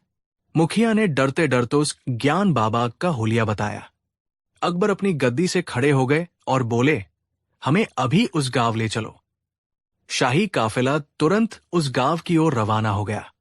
जब अकबर अपनी शाही बग्घी से उतरे तो उन्होंने दूर से ही बीरबल को पहचान लिया। उनका दिल भर आया।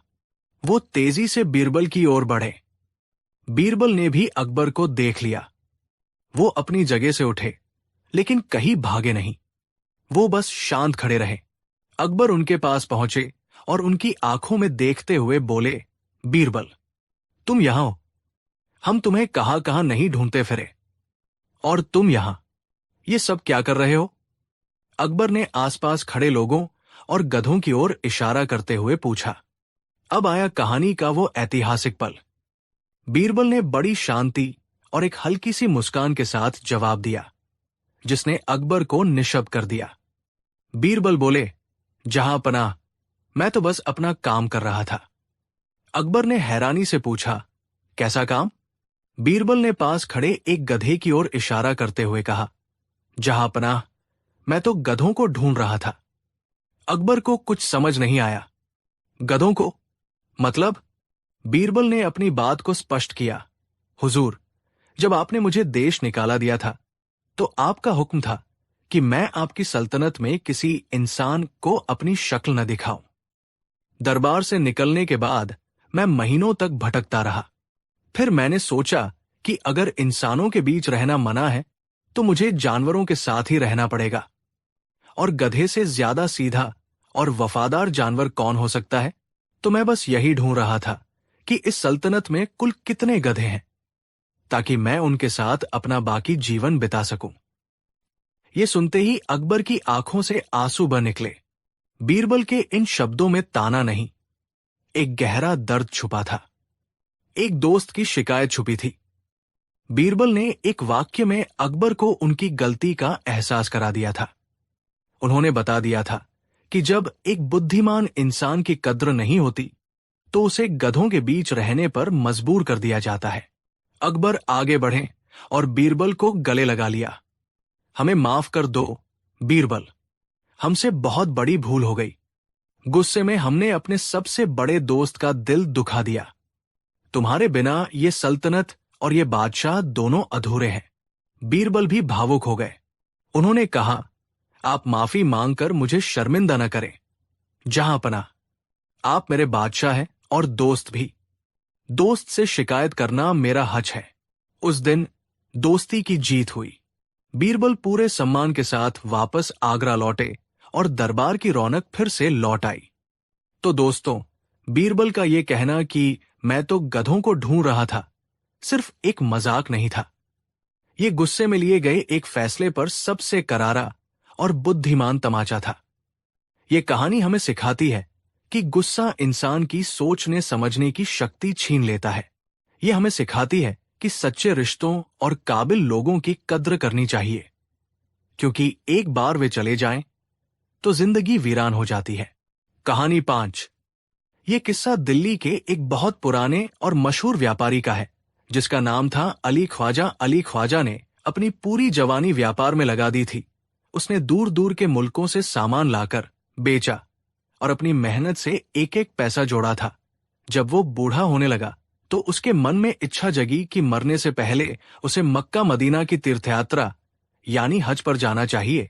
उस जमाने में हज की यात्रा बहुत लंबी और कठिन होती थी, जिसमें महीनों और कभी कभी सालों लग जाते थे। अली ख्वाजा ने अपनी जमा पूंजी का हिसाब लगाया तो उसके पास 1000 सोने की मोहरें यानी अशरफिया बची। ये उसकी जिंदगी भर की कमाई थी, जिसे वह अपने बुढ़ापे के लिए बचाकर रखना चाहता था। समस्या ये थी कि इतनी भारी रकम और सोने के सिक्के वह अपने साथ यात्रा पर नहीं ले जा सकता था, क्योंकि रास्ते में लुटेरों और डाकुओं का खतरा था और घर पर वो अकेला था। कोई वारिस या परिवार नहीं था जिस पर वो भरोसा कर सके। अली ख्वाजा कई दिनों तक सोचता रहा कि इन सोने की मोहरों को कहां सुरक्षित रखे। तभी उसे शहर के काजी का ख्याल आया। काजी साहब की शहर में बड़ी इज्जत थी। वे 5 वक्त के नमाजी थे और लोग उन्हें बेहद ईमानदार और नेक इंसान मानते थे। अली ख्वाजा ने सोचा कि काजी साहब से सुरक्षित जगह और कोई नहीं हो सकती। वे अल्लाह के बंदे हैं और अमानत में खयानत कभी नहीं करेंगे। अली ख्वाजा ने एक बहुत ही चालाकी भरा तरीका अपनाया उसने एक बड़ा सा मिट्टी का घड़ा लिया। सबसे पहले उसने घड़े के निचले हिस्से में अपनी 1000 सोने की अशर्फियां रख दी और फिर उन अशर्फियों को छिपाने के लिए ऊपर से घड़े को ताजे जैतून यानी ऑलिव से भर दिया। देखने में वो सिर्फ जैतून का एक साधारण सा घड़ा लग रहा था। कोई अंदाजा भी नहीं लगा सकता था कि इसके नीचे सोने का खजाना छिपा है। अली ख्वाजा ने घड़े का ढक्कन बंद किया और उसे अच्छी तरह सील कर दिया। वो घड़ा लेकर काजी के घर पहुंचा। काजी साहब अपने बरामदे में बैठे तस्बीह पढ़ रहे थे। अली ख्वाजा ने बड़े अदब से सलाम किया और बोला कि काजी साहब, मैं खुदा के घर हज की यात्रा पर जा रहा हूं। मेरे घर पर कोई नहीं है, इसलिए मैं अपनी कुछ जमा पूंजी यानी ये जैतून का घड़ा आपके पास अमानत के तौर पर रखना चाहता हूं। जब मैं वापस आऊंगा तो इसे ले लूंगा। मुझे आप पर सबसे ज्यादा भरोसा है। काजी साहब को लगा कि ये मामूली जैतून का घड़ा है। उन्होंने मुस्कुराते हुए कहा कि मियां अली, इसमें पूछने की क्या बात है, हम तो खिदमत के लिए ही बैठे हैं। ये रही मेरे तहखाने की चाबी। तुम खुद जाकर इस घड़े को मेरे तहखाने में किसी सुरक्षित कोने में रख दो और जब वापस आऊं तो खुद ही ले जाना। अली ख्वाजा काजी की इस दरियादिली से बहुत खुश हुआ। उसने खुद अपने हाथों से घड़ा तहखाने में रखा और निश्चिंत होकर हज की यात्रा पर निकल गया। वक्त गुजरता गया। अली ख्वाजा की यात्रा लंबी खिंच गई। उसे वापस आने में कई साल लग गए। इधर आगरा में एक दिन काजी के घर दावत थी। बहुत से मेहमान आए हुए थे। खाने के दस्तरख्वान पर तरह तरह के पकवान सजे थे। तभी काजी की पत्नी ने कहा कि आज अगर खाने के साथ जैतून होते तो मजा आ जाता, लेकिन घर में जैतून खत्म हो चुके हैं और रात बहुत हो गई है, बाजार भी बंद है। काजी साहब को अचानक अली ख्वाजा के उस घड़े की याद आई जो सालों से तहखाने में पड़ा था। काजी ने सोचा कि वो व्यापारी तो अभी तक लौटा नहीं है, पता नहीं जिंदा है भी या नहीं, और अगर मैं थोड़े से जैतून निकाल भी लूं तो उसे क्या ही पता चलेगा। मैं बाद में बाजार से लाकर नए जैतून भर दूंगा। लालच और जीभ के स्वाद ने काजी की नीयत डगमगा दी। वो चिराग लेकर तहखाने में गया। उसने घड़े पर जमी धूल साफ की और ढक्कन हटाया। जैतून बहुत पुराने हो चुके थे और शायद सड़ने लगे थे। ये देखने के लिए कि नीचे के जैतून ठीक है या नहीं, उसने घड़े को पलटा। जैसे ही घड़ा पलटा, जैतून के साथ साथ सोने की अशर्फिया भी जमीन पर खनखनाते हुए गिर पड़ी। काजी की आंखें फटी की फटी रह गई। उसे उम्मीद नहीं थी कि इस मामूली से घड़े में इतना बड़ा खजाना छिपा है। सोने की चमक ने काजी का ईमान पूरी तरह खरीद लिया। उसने सोचा कि अली ख्वाजा तो शायद अब कभी नहीं लौटेगा, और अगर लौटा भी तो उसे कैसे पता चलेगा कि इसमें सोना था। उसने तो मुझे सिर्फ जैतून का घड़ा कहा था। शैतान काजी के दिमाग पर हावी हो चुका था। उसने चुपचाप सारी सोने की मोहरें अपनी तिजोरी में रख ली और घड़े को खाली कर दिया। अगली सुबह उसने बाजार से एकदम ताजे और बढ़िया किस्म के जैतून मंगवाए और उस घड़े में भर दिए। उसने घड़े का ढक्कन फिर से वैसे ही सील कर दिया जैसा अली ख्वाजा ने किया था। अब बाहर से देखने पर घड़ा बिल्कुल वैसा ही लग रहा था, लेकिन अंदर का सच बदल चुका था। किस्मत का खेल देखिए।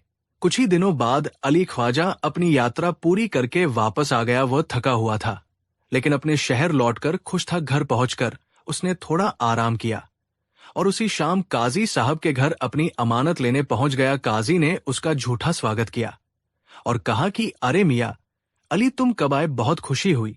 तुम्हें सही सलामत देखकर जाओ। तहखाने से अपना घड़ा ले आओ, वो वही रखा है जहां तुम रख कर गए थे। अली ख्वाजा तहखाने में गया और अपना घड़ा उठा लाया। उसने काजी का शुक्रिया अदा किया और घर चला गया। घर पहुंचकर जब अली ख्वाजा ने घड़े का ढक्कन खोला और जैतून हटाए तो उसके पैरों तले जमीन खिसक गई। घड़े में जैतून तो थे, लेकिन नीचे रखी 1000 सोने की अशर्फिया गायब थी। उसने घड़े को उल्टा करके झाड़ा, लेकिन एक भी सिक्का नहीं गिरा। अली ख्वाजा सिर पकड़कर बैठ गया। वो रोने लगा कि मेरी जिंदगी भर की कमाई लुट गई। वो पागलों की तरह दौड़ा दौड़ा वापस काजी के पास गया। अली ख्वाजा ने काजी से कहा कि काजी साहब, ये आपने क्या किया? मैंने घड़े में 1000 सोने की मोहरें रखी थी, लेकिन उसमें सिर्फ जैतून है। मेरा सोना कहाँ है? काजी ने अब अपना असली रंग दिखाया। वो गुस्से का नाटक करते हुए बोला कि तुम मुझ पर इल्जाम लगा रहे हो। तुम खुद वो घड़ा रख कर गए थे और खुद ही वापस ले गए। मैंने तो उसे हाथ भी नहीं लगाया था। क्या सबूत है कि तुमने उसमें सोना रखा था? हो सकता है तुम झूठ बोल रहे हो ताकि मुझसे पैसे ऐंठ सको। एक इज्जतदार काजी पर चोरी का इल्जाम लगाते हुए तुम्हें शर्म नहीं आती? निकल जाओ मेरे घर से, वरना मैं तुम्हें कोड़ों से पिटवाऊंगा।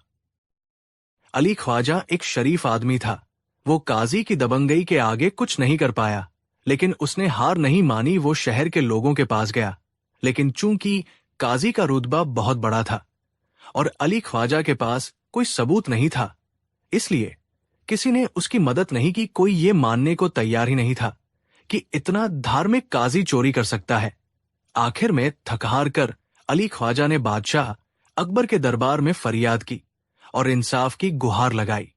बादशाह अकबर ने अगले दिन दरबार लगाया। काजी और अली ख्वाजा दोनों को पेश किया गया। अली ख्वाजा ने रोते हुए अपनी पूरी कहानी सुनाई कि कैसे उसने हज पर जाने से पहले अपनी जिंदगी भर की कमाई काजी के पास अमानत रखी थी और कैसे काजी ने उसे धोखा दिया। फिर अकबर ने काजी की तरफ देखा। काजी ने कुरान की कसम खाते हुए कहा कि जहांपनाह, ये आदमी झूठा है।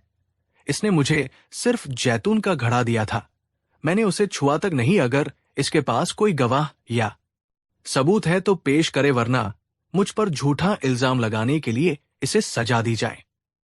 मामला बहुत पेचीदा था क्योंकि अली ख्वाजा के पास कोई गवाह नहीं था। उसने ये बात किसी को बताई ही नहीं थी और घड़े की सील भी वैसी ही थी जैसी उसने छोड़ी थी। कानूनन काजी निर्दोष लग रहा था, लेकिन बादशाह अकबर को अली ख्वाजा के आंसुओं में सच्चाई दिख रही थी और काजी की बातों में अतिआत्म विश्वास। अकबर ने बीरबल की तरफ देखा और कहा कि बीरबल, अब ये मामला तुम्हारे हवाले है। दूध का दूध और पानी का पानी करो, हमें सच जानना है।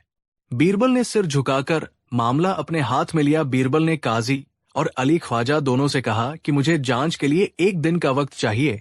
आप दोनों कल दरबार में आइएगा और अली ख्वाजा, तुम वो घड़ा कल साथ लेकर आना। बीरबल दरबार से निकलकर अपने घर गए और गहरी सोच में डूब गए। समस्या ये थी कि सबूत कोई नहीं था। अगर काजी को सजा दी जाती तो जनता भड़क सकती थी, क्योंकि काजी की छवि बहुत साफ थी। बीरबल को ऐसा सबूत चाहिए था जो काजी के झूठ को चीरकर रख दे। बीरबल ने अपने जासूसों से पता लगवाया कि अली ख्वाजा कितने साल पहले हज पर गया था। पता चला कि वो 5 साल पहले गया था। बीरबल की आंखों में चमक आ गई। उन्हें एक सुराग मिल चुका था। अगली सुबह दरबार लगा। बीरबल ने अली ख्वाजा से वो घड़ा मंगवाया। घड़ा दरबार के बीचों बीच रखा गया। बीरबल ने काजी से पूछा कि काजी साहब, क्या आप अब भी अपनी बात पर कायम हैं कि आपने इस घड़े को नहीं खोला? काजी ने तनी हुई गर्दन के साथ कहा, जी बीरबल, मैं अपनी बात पर कायम हूं।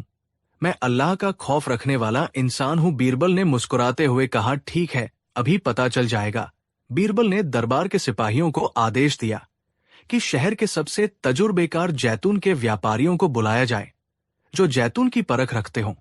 थोड़ी देर में 2 बूढ़े व्यापारी दरबार में हाजिर हुए।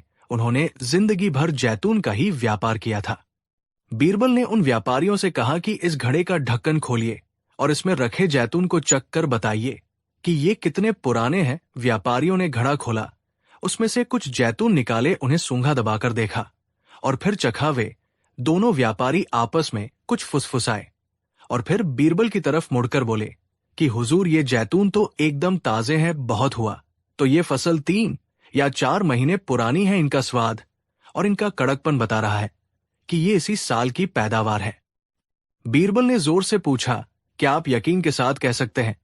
व्यापारी बोले, जी हुजूर, 100%। अगर जैतून 2-3 साल पुराने होते तो वे अब तक गल चुके होते, उनका रंग काला पड़ गया होता और वे सिकुड़ जाते, लेकिन ये तो बिल्कुल ताजे और हरे हैं। पूरे दरबार में सन्नाटा छा गया। बीरबल ने अब काजी की तरफ देखा और कड़क आवाज में पूछा, काजी साहब, अली ख्वाजा तो 5 साल पहले हज पर गए थे। अगर ये घड़ा 5 साल से बंद था तो इसके अंदर 3 महीने पुराने ताजे जैतून कहां से आए? क्या आपके तहखाने में कोई जादू है जो जैतून को 5 साल तक ताजा रखता है, या फिर आपने पुराना जैतून निकालकर उसमें नया भरा था? जवाब दीजिए। काजी का चेहरा सफेद पड़ गया। उसके माथे पर पसीने की बूंदें छलक आई। उसकी जुबान तालू से चिपक गई। वो कोई जवाब नहीं दे पाया क्योंकि जैतून की गवाही ने उसका झूठ पकड़ लिया था। उसका मौन ही उसका अपराध स्वीकार था। बादशाह अकबर गुस्से से आग बुला हो उठे। उन्होंने काजी को फटकारते हुए कहा कि लानत है तुम पर, तुमने न सिर्फ एक बुजुर्ग का भरोसा तोड़ा बल्कि न्याय के पवित्र पद को भी बदनाम किया। तुम सजा के हकदार हो। काजी थरथर कांपते हुए बादशाह के पैरों में गिर पड़ा और अपनी गलती मान ली। उसने कबूल किया कि लालच में आकर उसने अशर्फियां निकाल ली थी और बाजार से नए जैतून खरीदकर भर दिए थे। अकबर ने काजी को तुरंत पद से हटाने का आदेश दिया। उसे कोड़ों की सजा सुनाई गई और साथ ही हुक्म दिया कि वो अली ख्वाजा की 1000 अशर्फिया तो लौटाए ही, साथ में जुर्माने के तौर पर 500 अशर्फिया और दे। अली ख्वाजा की खुशी का ठिकाना न रहा। उसने बीरबल को दुआएं दी। पूरे दरबार में बीरबल की जय जयकार होने लगी। बीरबल ने न सिर्फ एक गरीब की जमापूंजी वापस दिलवाई थी, बल्कि ये भी साबित कर दिया था कि अपराधी चाहे कितना भी शातिर क्यों न हो, सच की कोई न कोई खिड़की खुली रही जाती है। जैतून जो बेजान थे, उन्होंने गवाही देकर दूध का दूध और पानी का पानी कर दिया। तो दोस्तों, इस कहानी से हमें जिंदगी की बहुत बड़ी सीख मिलती है। पहली और सबसे महत्वपूर्ण सीख यह है कि कभी भी किसी के भरोसे का खून नहीं करना चाहिए। विश्वास कांच की तरह होता है, एक बार टूट जाए तो फिर जुड़ता नहीं, और अगर जुड़ भी जाए तो उसमें दरार हमेशा रहती है। काजी ने चंद सिक्कों के लिए अपना ईमान बेच दिया और बदले में अपनी जिंदगी भर की इज्जत गंवा दी। दूसरी सीख ये है कि लालच बुरी बला है। काजी के पास सब कुछ था, इज्जत थी, दौलत थी, लेकिन और पाने की चाहत ने उसे कहीं का नहीं छोड़ा। इंसान को जो मिला है उसमें खुश रहना चाहिए, क्योंकि हराम की कमाई कभी फलीभूत नहीं होती, वो एक ना एक दिन आपको ले डूबती है। तीसरी सीख ये है कि अपराधी चाहे कितना भी चालाक हो, वो कोई न कोई निशान जरूर छोड़ता है। जैसे काजी ने ताजे जैतून भरकर अपनी होशियारी दिखाई थी, लेकिन वही ताजे जैतून उसके गले की फांस बन गए। सच को छिपाया जा सकता है, लेकिन मिटाया नहीं जा सकता। देर-सवेर वो सामने आ ही जाता है। और आखिरी सीख ये कि मुसीबत के वक्त घबराना नहीं चाहिए। जैसे अली ख्वाजा ने हार नहीं मानी और न्याय के लिए लड़ता रहा। अगर आप सच्चे हैं तो कुदरत भी किसी न किसी रूप में आपकी मदद के लिए बीरबल जैसे किसी मददगार को भेज ही देती है। कहानी 6। ये उन दिनों की बात है जब हिंदुस्तान पर जलालुद्दीन मोहम्मद अकबर की हुकूमत थी। उनका दरबार न सिर्फ अपनी शानो शौकत के लिए बल्कि अपनी बुद्धिमानी और न्याय के लिए भी दूर दूर तक मशहूर था। और इस बुद्धिमानी का सबसे चमकीला सितारा था बीरबल। लेकिन जहां रोशनी होती है वहां परछाइयां भी होती है। अकबर के दरबार में कई ऐसे मंत्री और दरबारी थे जो बीरबल की बढ़ती शोहरत और बादशाह के साथ उनकी करीबी से जलते थे। उन्हें हर पल एक ऐसे मौके की तलाश रहती थी जब वे बीरबल को बादशाह की नजरों में नीचा दिखा सकें। इन्हीं में से एक था मंत्री जफर खान। जफर खान खुद को बीरबल से ज्यादा काबिल समझता था, लेकिन उसकी दाल कभी गलती नहीं थी। हर बार बीरबल अपनी हाजिर जवाबी और असाधारण सोच से उसे मात दे देता था। आज जफर खान ने एक ऐसा जाल बुनने की सोची थी जिसमें बीरबल का फंसना लगभग तय था। एक दिन दीवाना में अकबर अपने सिंहासन पर विराजमान थे और उनके चेहरे पर एक गहरी सोच थी। दरबारी अपनी अपनी जगहों पर बैठे थे और माहौल में एक अजीब सी शांति थी। जफर खान धीरे धीरे अकबर के सिंहासन के पास गया और अदब से झुककर बोला, जहां पनाह, आपकी सल्तनत सूरज की तरह चमक रही है। आपका महल, ये आगरा का किला, स्वर्ग से भी सुंदर है। मैंने सुना है कि इसे बनाने में दुनिया के सबसे बेहतरीन कारीगरों ने अपना खून पसीना एक कर दिया था। अकबर मुस्कुराए। अपनी तारीफ सुनना भला किसे पसंद नहीं होता। उन्होंने कहा, तुम सही कहते हो जफर खान। ये महल सिर्फ ईंट पत्थरों की इमारत नहीं, ये हमारी सल्तनत की शान है, हमारी ताकत का प्रतीक है। इसकी हर दीवार, हर खंभा, हर नक्काशी एक कहानी कहती है। ये सुनते ही जफर खान को अपना मौका मिल गया। उसने बड़ी चालाकी से अपनी बात आगे रखी। गुस्ताखी माफ हो जहां पनाह, पर मेरे मन में कई दिनों से एक सवाल कौंध रहा है। हम सब इस महल की खूबसूरती की तारीफ तो करते हैं, पर क्या दरबार में कोई ऐसा बुद्धिमान है जो ये बता सके कि इस आलीशान महल में कुल खंभे कितने हैं? ये सवाल सुनते ही पूरे दरबार में सन्नाटा छा गया। सब एक दूसरे का मुंह देखने लगे। ये एक ऐसा सवाल था जिसके बारे में किसी ने कभी सोचा ही नहीं था। अकबर भी चौंक गए और बोले, खंभे? ये तो बड़ा दिलचस्प सवाल है जफर खान, हमने भी कभी इस पर गौर नहीं किया। अकबर की नजर पूरे दरबार पर घूमी। उनकी आंखों में एक चुनौती का भाव था। वो अपने दरबारियों की काबिलियत को परखना चाहते थे। उन्होंने ऊंची आवाज में पूछा, क्या हमारे दरबार में कोई है? कोई ऐसा बुद्धिमान, कोई ऐसा गणितज्ञ जो हमें यह बता सके कि आगरा के इस किले में, हमारे इस महल में कुल कितने खंभे लगे हैं? दरबार में कानाफूसी शुरू हो गई। बड़े बड़े मंत्री जो खुद को बहुत ज्ञानी समझते थे, सिर झुकाकर खड़े हो गए। वित्त मंत्री राजा टोडरमल, जो हिसाब किताब के बादशाह माने जाते थे, भी सोच में पड़ गए और बोले, जहांपनाह, ये काम तो लगभग नामुमकिन है। महल इतना विशाल है, इसमें अनगिनत दालान हैं, कमरे हैं, तहखाने हैं, हर जगह छोटे बड़े संगमरमर के, लाल पत्थर के, अलग अलग तरह के खंभे हैं। इन्हें गिनने में महीनों, शायद सालों लग जाएंगे, और फिर भी सही गिनती हो पाएगी, इसमें संदेह है। ये सुनकर जफर खान मन ही मन मुस्कुरा रहा था। उसका तीर निशाने पर लगा था। अकबर थोड़े निराश होकर बोले, क्या मतलब? हमारी सल्तनत में एक भी ऐसा शख्स नहीं जो हमारे एक छोटे से सवाल का जवाब दे सके? ये तो बड़ी शर्म की बात है। तभी अकबर की नजर बीरबल पर पड़ी, जो अब तक शांत खड़े सब कुछ देख और सुन रहे थे। अकबर ने मुस्कुराते हुए पूछा, अरे, हम तो भूल ही गए थे, हमारा बीरबल तो यहां मौजूद है। क्यों बीरबल, क्या तुम भी बाकी दरबारियों की तरह हार मान गए, या तुम्हारे पास हमारे इस सवाल का कोई जवाब है? अब सबकी निगाहें बीरबल पर थी। बीरबल धीरे धीरे आगे बढ़े और बादशाह के सामने सिर झुकाकर शांत और आत्मविश्वास से भरी आवाज में बोले, जहांपनाह, आपके हुक्म की तामील करना मेरा फर्ज है। मैं आपके सवाल का जवाब जरूर दूंगा। मैं आपको बताऊंगा कि इस महल में कुल कितने खंभे हैं। ये सुनते ही दरबार में एक हलचल मच गई। जफर खान हैरान रह गया। उसे यकीन था कि बीरबल भी इसे नामुमकिन बताकर हार मान लेंगे। अकबर खुश होकर बोले, शाबाश बीरबल, हमें तुमसे यही उम्मीद थी। तो बताओ, जल्दी बताओ, कितने खंभे हैं हमारे महल में? बीरबल ने जवाब दिया, जहांपनाह, ये गिनती कोई हवा में नहीं की जा सकती। ये एक बहुत बड़ा और पेचीदा काम है। मुझे इसके लिए थोड़ा समय चाहिए होगा। जफर खान ने तुरंत टोकते हुए कहा, समय? कैसा समय? ये तो टालमटोल करने वाली बात हुई।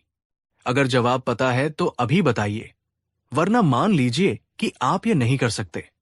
बीरबल जफर खान की तरफ देखकर मुस्कुराए और बोले, मंत्री जी, सब्र का फल मीठा होता है। जहांपनाह, मुझे बस एक हफ्ते का समय चाहिए। मैं इस एक हफ्ते में महल के हर कोने में जाकर हर एक खंभे की गिनती करूंगा और अगले जुम्मे को इसी दरबार में आपको सटीक संख्या बताऊंगा। अकबर ने कहा, ठीक है बीरबल, हम तुम्हें एक हफ्ते का समय देते हैं, लेकिन याद रखना, अगर तुम्हारी गिनती गलत निकली या तुम जवाब नहीं दे पाए तो तुम्हें सजा भुगतनी पड़ेगी। बीरबल ने सिर झुकाकर कहा, मुझे आपकी शर्त मंजूर है जहांपनाह। एक हफ्ता बीतने लगा, लेकिन बीरबल ने किया कुछ ऐसा जिसकी किसी को उम्मीद नहीं थी। पहले 2 दिन, फिर 3 दिन, फिर 5 दिन बीत गए। बीरबल ने एक भी खंभा नहीं गिना। वो अपने घर पर आराम करते, किताबें पढ़ते और बागीचे में टहलते रहे, जैसे उन्हें कोई फिक्र ही न हो। ये देखकर जफर खान की खुशी का ठिकाना नहीं रहा। उसे लगा कि बीरबल ने हार मान ली है। वो अकबर के पास पहुंचा और बोला, जहांपनाह, देखिए, आपका चहेता बीरबल आपको धोखा दे रहा है। उसने खंभे गिनने के नाम पर एक हफ्ते की छुट्टी ले ली है और घर पर आराम फरमा रहा है। अकबर को भी थोड़ी चिंता हुई। पूरा हफ्ता बीत गया और दरबार का दिन आ गया। आज दरबार खचाखच भरा हुआ था। हर कोई ये देखने आया था कि बीरबल क्या जवाब देते हैं। जफर खान के चेहरे पर जीत की मुस्कान थी। अकबर के चेहरे पर तनाव था। बीरबल हमेशा की तरह शांत भाव से दरबार में दाखिल हुए। अकबर ने कड़क आवाज में पूछा, बीरबल, तुम्हारा दिया हुआ समय आज पूरा हो गया है। बताओ, हमारे महल में कुल कितने खंभे हैं? और याद रहे, जवाब बिल्कुल सटीक होना चाहिए। पूरे दरबार में खामोशी छा गई। बीरबल ने अपनी जेब से एक कागज का टुकड़ा निकाला और उसे बड़े ही नाटकीय अंदाज में खोला। उन्होंने ऊंची और साफ आवाज में कहा, जहांपनाह और दरबार में मौजूद सभी सम्मानीय सदस्य, आपकी उत्सुकता अब समाप्त होती है।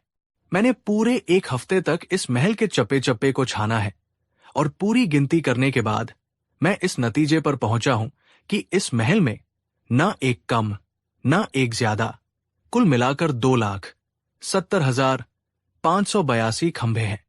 ये संख्या सुनते ही दरबार में एक गूंज उठी। जफर खान जोर से हंस पड़ा। हाँ, क्या मजाक है। 2,70,582, ये तो कोई भी मनगढ़ंत संख्या हो सकती है। जहांपनाह, इसका क्या सबूत है कि ये गिनती सही है? अकबर ने कहा, बीरबल, जफर खान सही कह रहे हैं। हम कैसे मान ले कि तुम्हारी गिनती बिल्कुल सही है? अब आया कहानी का वो पल जिसका सबको इंतजार था। बीरबल की वो चाल जो इतिहास में दर्ज हो गई। बीरबल जफर खान की तरफ घूमे और मुस्कुराकर बोले, जहांपनाह, मैं तो खुद चाहता हूं कि मेरी गिनती की दोबारा जांच हो, लेकिन इसकी एक छोटी सी शर्त है। कैसी शर्त? अकबर ने पूछा। बीरबल ने कहा, जहांपनाह, शर्त यह है कि अगर कोई मेरी गिनती को चुनौती देना चाहता है तो उसे खुद सारे खंभे दोबारा गिनने होंगे। अगर मेरी बताई संख्या में और उसकी गिनती में एक भी खंभे का फर्क निकला, मतलब अगर मेरी गिनती गलत साबित हुई, तो मैं अपनी गर्दन कटवाने को तैयार हूं। लेकिन अगर दोबारा गिनती करने पर मेरी बताई संख्या ही सही निकली, तो मेरी गिनती पर शक करने वाले शख्स को शाही खजाने में 1 लाख सोने की मोहरें जमा करवानी होंगी, क्योंकि उसने मेरा और पूरे दरबार का कीमती समय बर्बाद किया। ये सुनते ही जफर खान के चेहरे का रंग उड़ गया। उसके माथे पर पसीना आ गया। उसे समझ आ गया था कि वो बीरबल के बुने जाल में बुरी तरह फंस चुका है। बीरबल ने एक ऐसी चाल चली थी जिसका किसी के पास कोई तोड़ नहीं था। बीरबल सीधे जफर खान की आंखों में देखते हुए बोले, तो मंत्री जफर खान जी, आपको मेरी गिनती पर सबसे ज्यादा शक था। मैं आपको यह मौका देता हूं। आप दरबार के कुछ और सदस्यों को साथ लेकर जाइए और गिनती शुरू कीजिए। हम सब आपके नतीजे का इंतजार करेंगे। क्या आप तैयार हैं? जफर खान की बोलती बंद हो गई थी। वो कांपने लगा था। वो हकलाते हुए बोला, नहीं, नहीं, मुझे बीरबल जी की काबिलियत पर पूरा भरोसा है। अगर इन्होंने गिना है तो गिनती सही ही होगी। मुझे कोई शक नहीं है। ये सुनते ही बादशाह अकबर अपनी हंसी रोक नहीं पाए। वो जोर जोर से हंसने लगे। उनके साथ पूरा दरबार भी हंसने लगा। जफर खान का चेहरा शर्म से लाल हो चुका था। अकबर ने हंसते हुए कहा, वाह बीरबल, वाह, मान गए तुम्हारी बुद्धि को। तुमने न सिर्फ हमारे सवाल का जवाब दिया, बल्कि सवाल पूछने वाले को ही ऐसा जवाब दिया कि उसकी बोलती बंद हो गई। तुमने साबित कर दिया कि समस्याओं को सुलझाने के लिए सिर्फ मेहनत ही नहीं, दिमाग की भी जरूरत होती है। अकबर ने अपने गले से कीमती मोतियों की माला उतारकर बीरबल को पहना दी।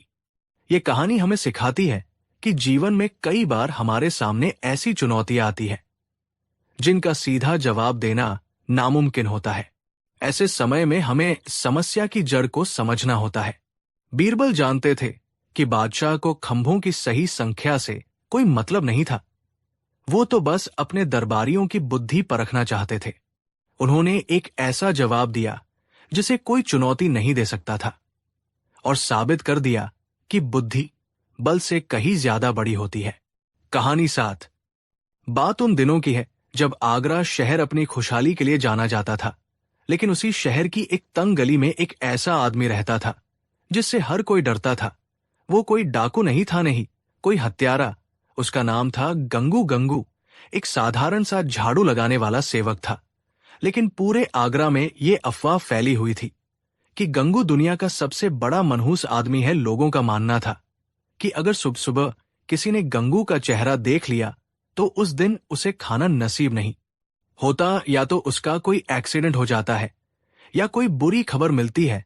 बाजार में गंगू जिधर से निकलता, लोग अपनी दुकानें बंद कर लेते, औरतें अपने बच्चों की आंखें बंद कर देती। बेचारा गंगू सर झुकाकर दुनिया की नफरत सहता हुआ जी रहा था। ये बात उड़ते उड़ते बादशाह अकबर के कानों तक भी जा पहुंची। अकबर एक न्यायप्रिय राजा थे, लेकिन वे इंसान भी थे और उस जमाने में वहम और अंधविश्वास का बोलबाला था। एक दिन दरबार में चर्चा छिड़ी। दरबारी ने कहा कि जहांपनाह, आपने उस गंगू के बारे में सुना? गजब की मनहूसियत है उसके चेहरे पर। कल मेरे पड़ोसी ने उसे देख लिया था। शाम को उसकी भैंस चोरी हो गई। मुल्ला दो प्याजा ने कहा कि अरे भैंस छोड़िए, मैंने सुना है वजीर साहब ने उसे देखा था तो सीढ़ियों से गिरते गिरते बचे। अकबर ने हैरानी से पूछा कि क्या वाकई, क्या किसी इंसान का चेहरा इतना अशुभ हो सकता है कि उसे देखने भर से दिन खराब हो जाए? हमें तो ये सब कोरा वहम लगता है।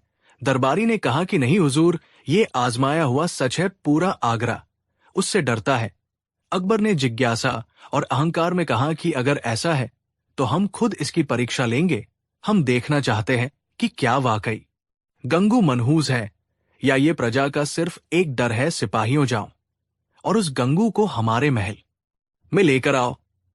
बेचारा गंगू थरथर कांप रहा था। उसे लगा कि उसने कोई अपराध कर दिया है। उसे लाकर शाही मेहमान खाने के पास एक छोटे से कमरे में ठहराया गया। अकबर ने आदेश दिया कि इसे आज रात यही रखो। कल सुबह उठते ही हम सबसे पहले इसी का चेहरा देखेंगे, फिर देखते हैं कि हमारा दिन कैसा जाता है।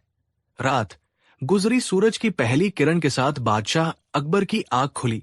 वे अपने बिस्तर से उठे और सीधे उस कमरे की तरफ गए जहां गंगू को रखा गया था। गंगू हाथ जोड़कर खड़ा था। अकबर ने कहा कि सिर उठाओ। गंगू गंगू कांपते हुए बोला, हुजूर। अकबर ने कहा कि हमने तुम हारा चेहरा देख लिया है, अब तुम जा सकते हो। देखते हैं आज हमारे साथ क्या होता है। अकबर ने गंगू का चेहरा देखा और अपने दिनचर्या के लिए आगे बढ़ गए। शुरुआत में सब कुछ सामान्य लगा। अकबर ने सोचा कि लोग बेवकूफ है, बेकार में उस गरीब को बदनाम कर रखा है। लेकिन कहानी में असली मोड़ अब आने वाला था। अकबर गंगू के कमरे से निकलकर वापस अपने कक्ष में जा रहे थे। उनका ध्यान कहीं और था। अचानक अकबर का पैर संगमरमर की चौखट से बुरी तरह टकराया। अंगूठे में तेज दर्द हुआ। खून तो नहीं निकला, लेकिन दर्द इतना था कि बादशाह वही बैठ गए। अकबर दर्द में बोले, उफ, आज तक कभी इस चौखट से नहीं टकराए। क्या ये गंगू का असर है? नहीं नहीं, ये बस एक संयोग होगा। वैद्य ने आकर मरहम लगाया। दर्द थोड़ा कम हुआ तो बादशाह को जोरों की भूख लगी। वे भोजन कक्ष में गए। शाही दस्तरख्वान पर तरह तरह के पकवान सजे थे। फलों का रस, मेवे, पराठे, खुशबू से पूरा कमरा महक रहा था। अकबर ने जैसे ही फलों के रस का प्याला होठों तक ले जाना चाहा, भिनभिनाती हुई एक बड़ी सी मक्खी सीधे प्याले में जा गिरी। अकबर झुंझलाकर बोले, हटाओ, इसे दूसरा प्याला लाओ। सेवक बोला, माफी हुजूर, अभी लाता हूं। इससे पहले कि सेवक दूसरा प्याला लाता, एक पहरेदार दौड़ता हुआ आया। पहरेदार ने कहा कि गजब हो गया जहांपनाह, रानी साहिबा की तबीयत अचानक बिगड़ गई है। वे आपको याद कर रही है। अकबर ने कहा कि क्या अभी तो हम उनसे मिलकर आए थे। अकबर को नाश्ता छोड़ना पड़ा। वे भूखे पेट ही रनिवास की ओर भागे। रानी साहिबा को बस मामूली चक्कर आया था, लेकिन वैद्य ने कहा कि बादशाह को अभी यही रुकना होगा। इस चक्कर में दोपहर हो गई। अकबर के पेट में चूहे दौड़ रहे थे। दोपहर को बादशाह दरबार में जाने के लिए तैयार हुए। उन्हें लगा अब तो खाना मिलेगा, लेकिन जैसे ही वे रसोई की ओर मुड़े, खबर आई कि रसोई घर में आग लग गई है। हालांकि आग छोटी थी, लेकिन धुएं की वजह से सारा खाना बर्बाद हो चुका था। बादशाह का गुस्सा अब 7वें आसमान पर था। सुबह से एक दाना पेट में नहीं गया था। अंगूठे का दर्द अलग सता रहा था।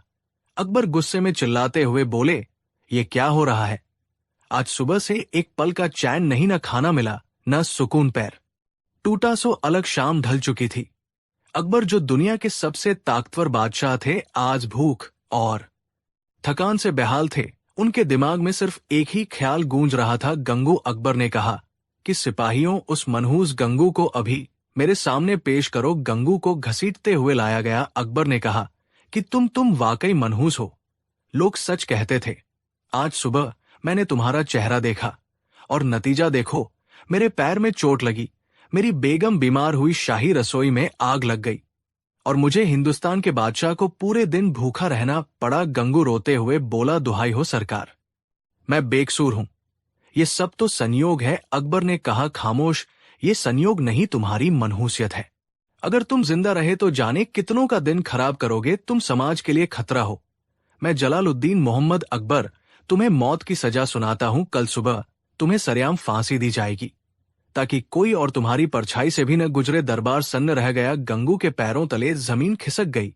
वो चीखता रहा, गिड़गिड़ाता रहा, लेकिन भूखे और चिढ़े हुए बादशाह ने एक न सुनी। उसे काल कोठारी में डाल दिया गया। ये खबर जंगल की आग की तरह पूरे शहर में फैल गई कि बादशाह ने मनहूस को फांसी की सजा दी। जब बीरबल को यह पता चला तो उन्हें बहुत दुख हुआ। वे समझ गए कि बादशाह अंधविश्वास और भूख के कारण अपना विवेक खो बैठे हैं। एक निर्दोष की जान बचाना बीरबल का धर्म था। बीरबल तुरंत काल कोठरी में गए। वहां गंगू जमीन पर पड़ा रो रहा था। बीरबल ने कहा, गंगू चुप हो जाओ। गंगू बोला, बीरबल जी, मुझे बचा लीजिए, मैंने कुछ नहीं किया। क्या बदसूरत होना या गरीब होना गुनाह है? बीरबल ने कहा, हिम्मत मत हारो गंगू, मैं तुम्हें बचा लूंगा, बस जैसा मैं कहूं कल सुबह वैसा ही करना। तुम्हें बादशाह के सामने एक सवाल पूछना होगा। बीरबल गंगू के कान में कुछ फुसफुसाए। अगली सुबह फांसी के मैदान में भारी भीड़ जमा थी। लोग उस मनहूस का अंत देखने आए थे। अकबर भी वहां मौजूद थे। उनका गुस्सा अब थोड़ा शांत था, लेकिन शाही आदेश बदला नहीं जा सकता था। जल्लाद ने गंगू के गले में फंदा डालने की तैयारी की। जल्लाद ने पूछा, तेरी आखिरी ख्वाहिश क्या है? गंगू ने ऊंची आवाज में कहा, मेरी आखिरी ख्वाहिश ये है कि मैं अपने बादशाह से एक सवाल पूछना चाहता हूं, और मैं चाहता हूं कि पूरी प्रजा उस सवाल को सुने। अकबर ने कहा, पूछो गंगू। मरते हुए इंसान की बात हम नहीं टालते। गंगू ने कहा, जहांपनाह, आपने मुझे मौत की सजा क्यों दी? अकबर ने कहा, क्योंकि तुम मनहूस हो। तुम्हारा चेहरा देखने की वजह से मेरा पूरा दिन बर्बाद हुआ, मुझे चोट लगी और मैं भूखा रहा। गंगू ने कहा, ठीक है हुजूर, आपने मेरा चेहरा देखा और आपका दिन खराब हुआ, आपको खाना नहीं मिला, लेकिन बादशाह सलामत मैंने भी तो कल सुबह उठते ही सबसे पहले आपका ही चेहरा देखा था। गंगू आगे बोला कि आपने मेरा चेहरा देखा तो आपको सिर्फ भूख बर्दाश्त करनी पड़ी और पैर में थोड़ी चोट आई, लेकिन मैंने आपका चेहरा देखा तो मुझे मौत की सजा मिल रही है। अब आप ही इंसाफ कीजिए महाराज, हम दोनों में से ज्यादा बड़ा मनहूस कौन है? किसका चेहरा ज्यादा अशुभ है, मेरा जिसने आपका खाना छीना, या आपका जिसने मेरी जान ही छीन ली? गंगू का यह सवाल किसी तीर की तरह अकबर के सीने में लगा। वो निशब्द हो गए। तर्क इतना सटीक था कि उसका कोई काट नहीं था। तभी बीरबल आगे आए। बीरबल ने कहा, जहांपनाह, बच्चा सच कह रहा है। अगर चेहरे देखने से किस्मत तय होती तो आज गंगू को सबसे बड़ा इनाम मिलना चाहिए था, क्योंकि उसने राजा का दर्शन किया, लेकिन उसे तो मौत मिल रही है। इसका मतलब तो यही हुआ कि इस दुनिया के सबसे बड़े मनहूस आप स्वयं हैं। क्या हमें अब आपको फांसी पर चढ़ा देना चाहिए? अकबर गहरी सोच में पड़ गए और बोले, बीरबल, तुम ठीक कहते हो। अकबर की आंखों से अंधविश्वास का पर्दा गिर चुका था। उन्हें अपनी मूर्खता और क्रूरता का एहसास हुआ। उन्हें समझ आ गया कि दिन अच्छा या बुरा संयोग से होता है, किसी के चेहरे से नहीं। और सबसे बड़ी बात, अपनी झुंझलाहट का इल्जाम किसी गरीब पर लगाना एक राजा को शोभा नहीं देता। अकबर सिंहासन से उठते हुए बोले, जल्लाद रुको, फंदा खोल। दो भीड़ में खुशी की लहर दौड़ गई। अकबर ने कहा, गंगू, हमें माफ कर दो, हम वहम में अंधे हो गए थे। बीरबल ने, और तुम्हारे इस सवाल ने आज हमारी आंखें खोल दी। तुम मनहूस नहीं हो, मनहूस तो हमारी वो सोच थी। बादशाह अकबर ने गंगू को न केवल रिहा किया, बल्कि उसे माफी के तौर पर सोने की 100 मोहरें दी और उसे शाही बागीचे में नौकरी भी दे दी। साथ ही पूरे राज्य में घोषणा करवाई कि आज के बाद किसी को भी मनहूस कहकर अपमानित नहीं किया जाएगा। उस दिन के बाद से आगरा में किसी ने गंगू को देखकर रास्ता नहीं बदला तो दोस्तों, इस कहानी से हमें क्या सीख मिलती है? पहली, ये कि अंधविश्वास कमजोरी है। बिल्ली का रास्ता काटना, छींक आना या किसी का चेहरा देखना, ये सब सिर्फ हमारे मन का डर है। अच्छा और बुरा वक्त सबके जीवन में आता है, उसका किसी और इंसान से कोई लेना देना नहीं होता। दूसरी सीख ये कि तर्क की शक्ति बीरबल ने सिखाया कि बड़ी से बड़ी मुसीबत को भी सही तर्क और बुद्धिमानी से टाला जा सकता है। और तीसरी ये कि दूसरों को दोष देना बंद करें। जब हमारा दिन खराब होता है तो हम दूसरों को दोष देने लगते हैं, जबकि अक्सर वजह हमारी अपनी लापरवाही या संयोग होता है। आपको ये कहानी कैसी लगी? क्या आपके आसपास भी लोग ऐसे अंधविश्वास मानते हैं? कमेंट करके हमें जरूर बताएं। कहानी 8।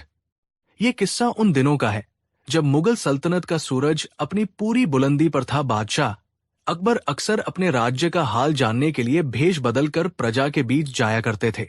वे जानना चाहते थे कि उनके वजीर और अधिकारी उन्हें जो खबरें देते हैं उनमें कितनी सच्चाई है और प्रजा असल में उनके शासन के बारे में क्या सोचती है।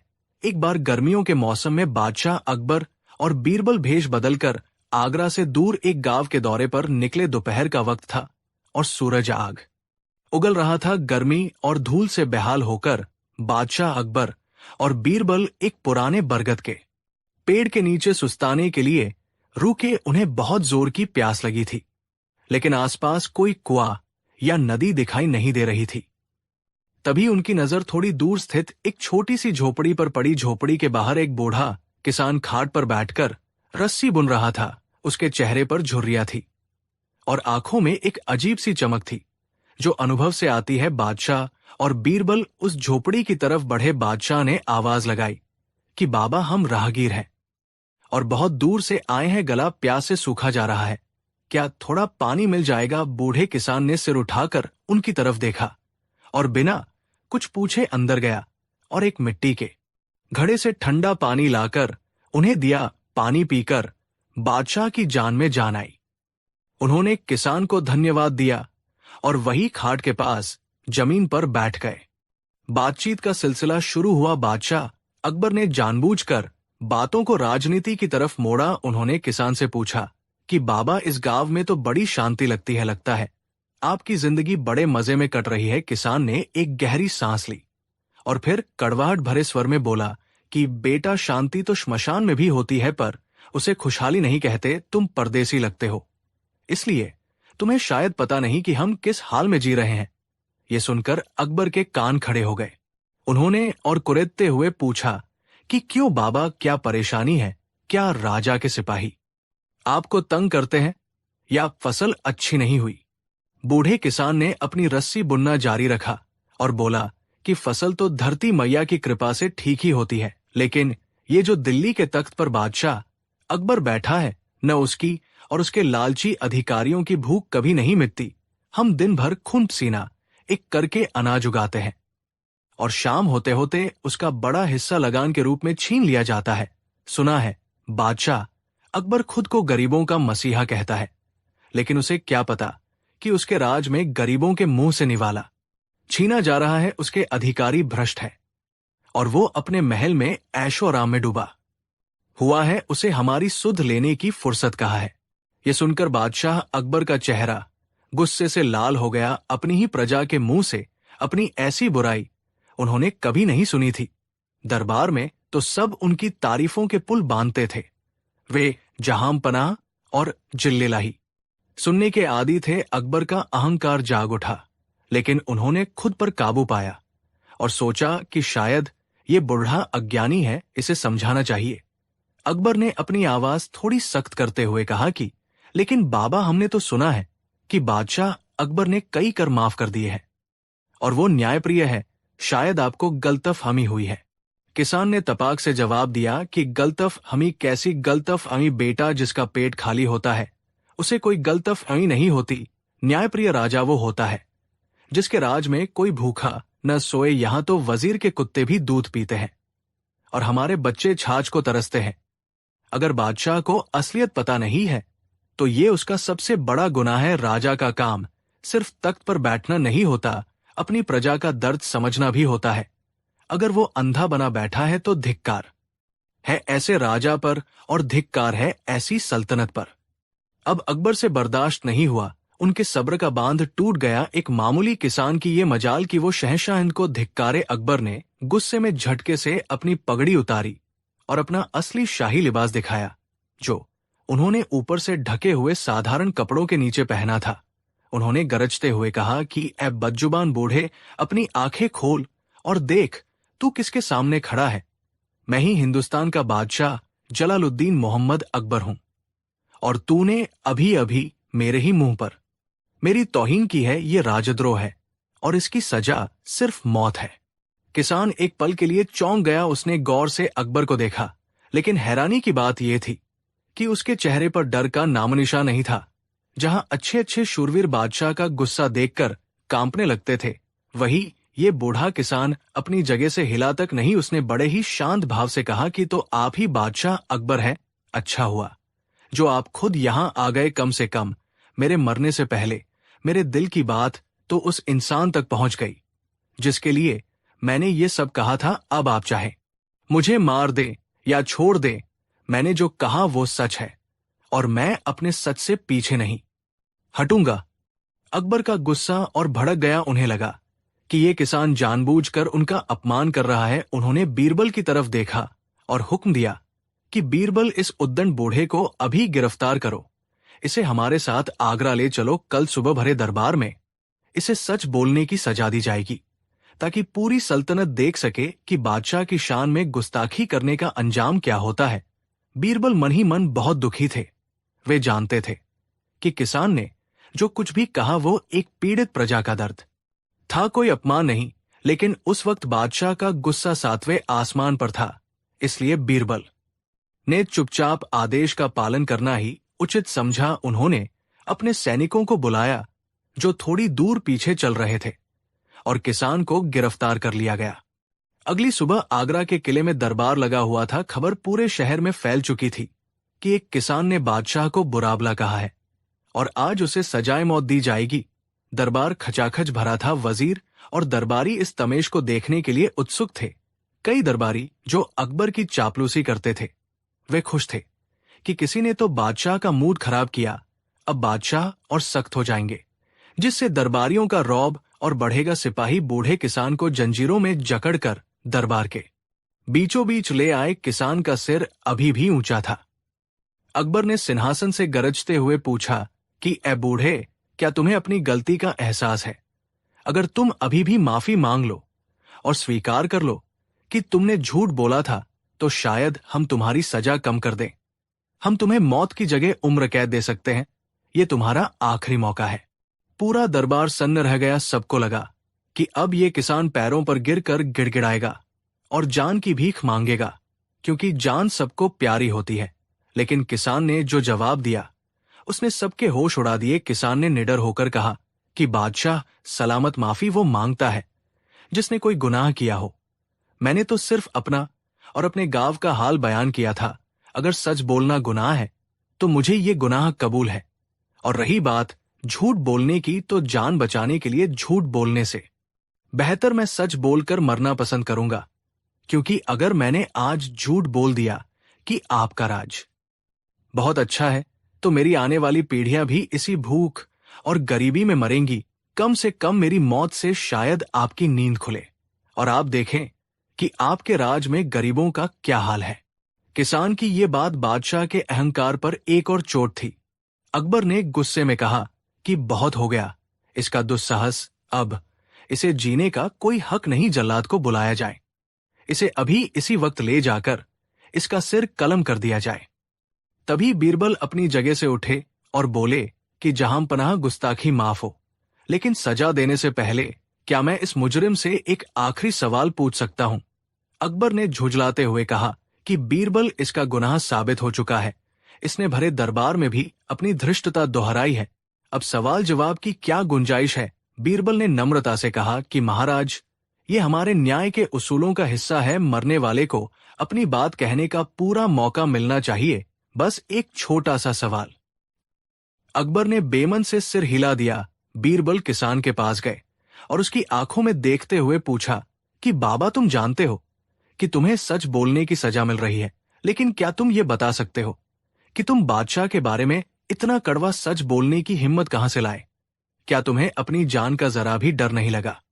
किसान ने मुस्कुराते हुए बीरबल की तरफ देखा और फिर बादशाह की ओर मुखातिब होकर बोला कि दीवान जी, डर तो उसे लगता है जिसके पास खोने के लिए कुछ हो। मेरे पास बचा ही क्या है? मेरे बेटे सीमा पर लड़ते हुए शहीद हो गए, मेरी पत्नी इलाज के अभाव में मर गई और मेरी जमीन लगान चुकाते चुकाते बंजर होने को है।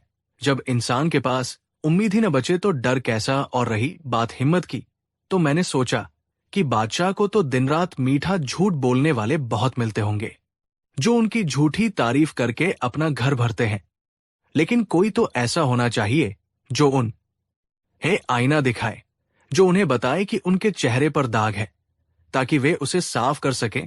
अगर आईना दिखाने की सजा टूटना है तो मुझे मंजूर है, लेकिन याद रखिएगा महाराज, आईना तोड़ने से चेहरे के दाग साफ नहीं होते, दाग तो धोने से ही जाएंगे। किसान के इस जवाब ने दरबार में सन्नाटा खींच दिया।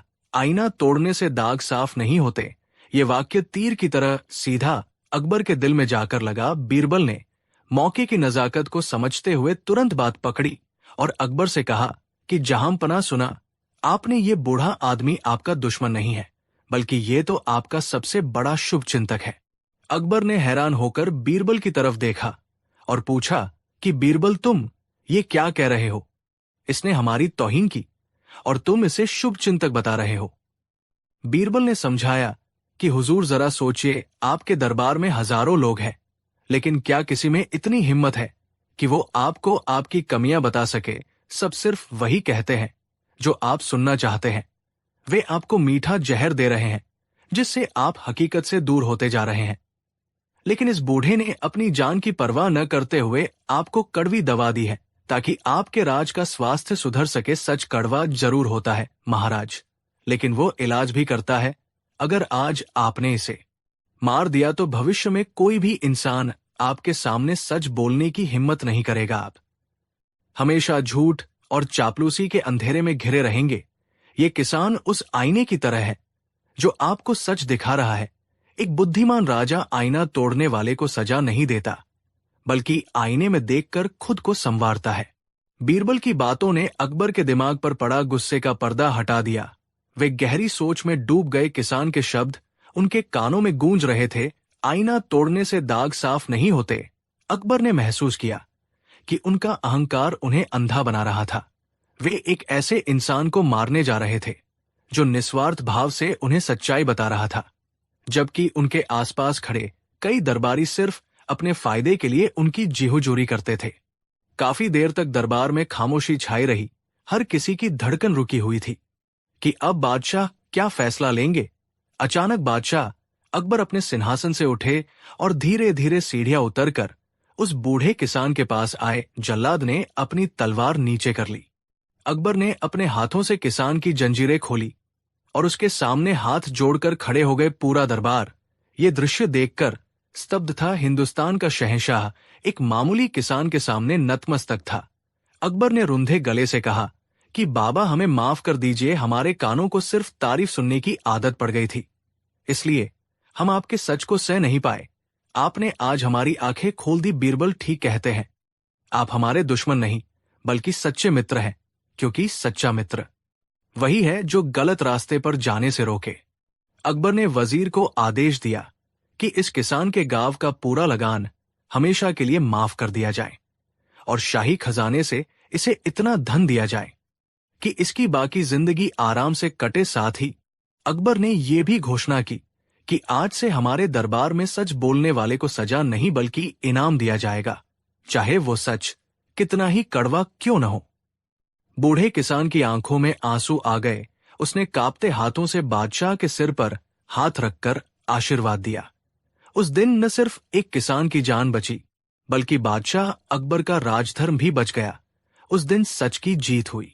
तो दोस्तों, इस कहानी से हमें क्या सीख मिलती है? सबसे पहली और बड़ी सीख यह है कि सच बोलने के लिए बहुत हिम्मत चाहिए होती है, लेकिन सच की ताकत दुनिया की किसी भी तलवार से बड़ी होती है। झूठ के पैर नहीं होते, वो ज्यादा दूर तक नहीं चल सकता, लेकिन सच अगर एक बार खड़ा हो जाए तो उसे कोई गिरा नहीं सकता। दूसरी सीख यह है कि निंदक नियरे राखिए, आंगन कुटी छवाए, यानी जो हमारी निंदा करते हैं या हमें हमारी कमियां बताते हैं, उन्हें हमें अपना दुश्मन नहीं समझना चाहिए, बल्कि उन्हें अपने पास रखना चाहिए, क्योंकि वही हमें बेहतर इंसान बनने में मदद करते हैं। जो लोग सिर्फ हमारी तारीफ करते हैं वे अक्सर हमारे पतन का कारण बनते हैं, लेकिन जो हमारी गलतियों पर हमें टोकते हैं वही हमारे असली शुभ चिंतक होते हैं। और तीसरी सीख उन लोगों के लिए है जो सत्ता या ताकत के नशे में चूर है। कहानी हमें सिखाती है कि पद और शक्ति का अहंकार इंसान को अंधा बना देता है। एक अच्छा लीडर या मुखिया वही है जो कड़वी से कड़वी आलोचना को भी सकारात्मक रूप से ले और अपनी कमियों को सुधारने का प्रयास करे। अगर अकबर उस दिन अपने अहंकार में उस किसान को मार देते तो वे इतिहास में एक क्रूर शासक के रूप में दर्ज होते, लेकिन अपनी गलती मानकर और सच को स्वीकार करके उन्होंने महानता का परिचय दिया। दोस्तों, आज के दौर में भी हमें ऐसे ही साहस की जरूरत है। हम अक्सर बॉस के डर से, समाज के डर से या किसी के बुरा मान जाने के डर से सच बोलने से कतराते हैं। हम सोचते हैं कि झूठ बोलकर हम सुरक्षित रहेंगे, लेकिन याद रखिए, झूठ बोलकर मिली सुरक्षा उस बुलबुले की तरह है जो कभी भी फूट सकता है, जबकि सच बोलकर उठाई गई मुसीबत उस नींव की तरह है जिस पर एक मजबूत चरित्र का निर्माण होता है।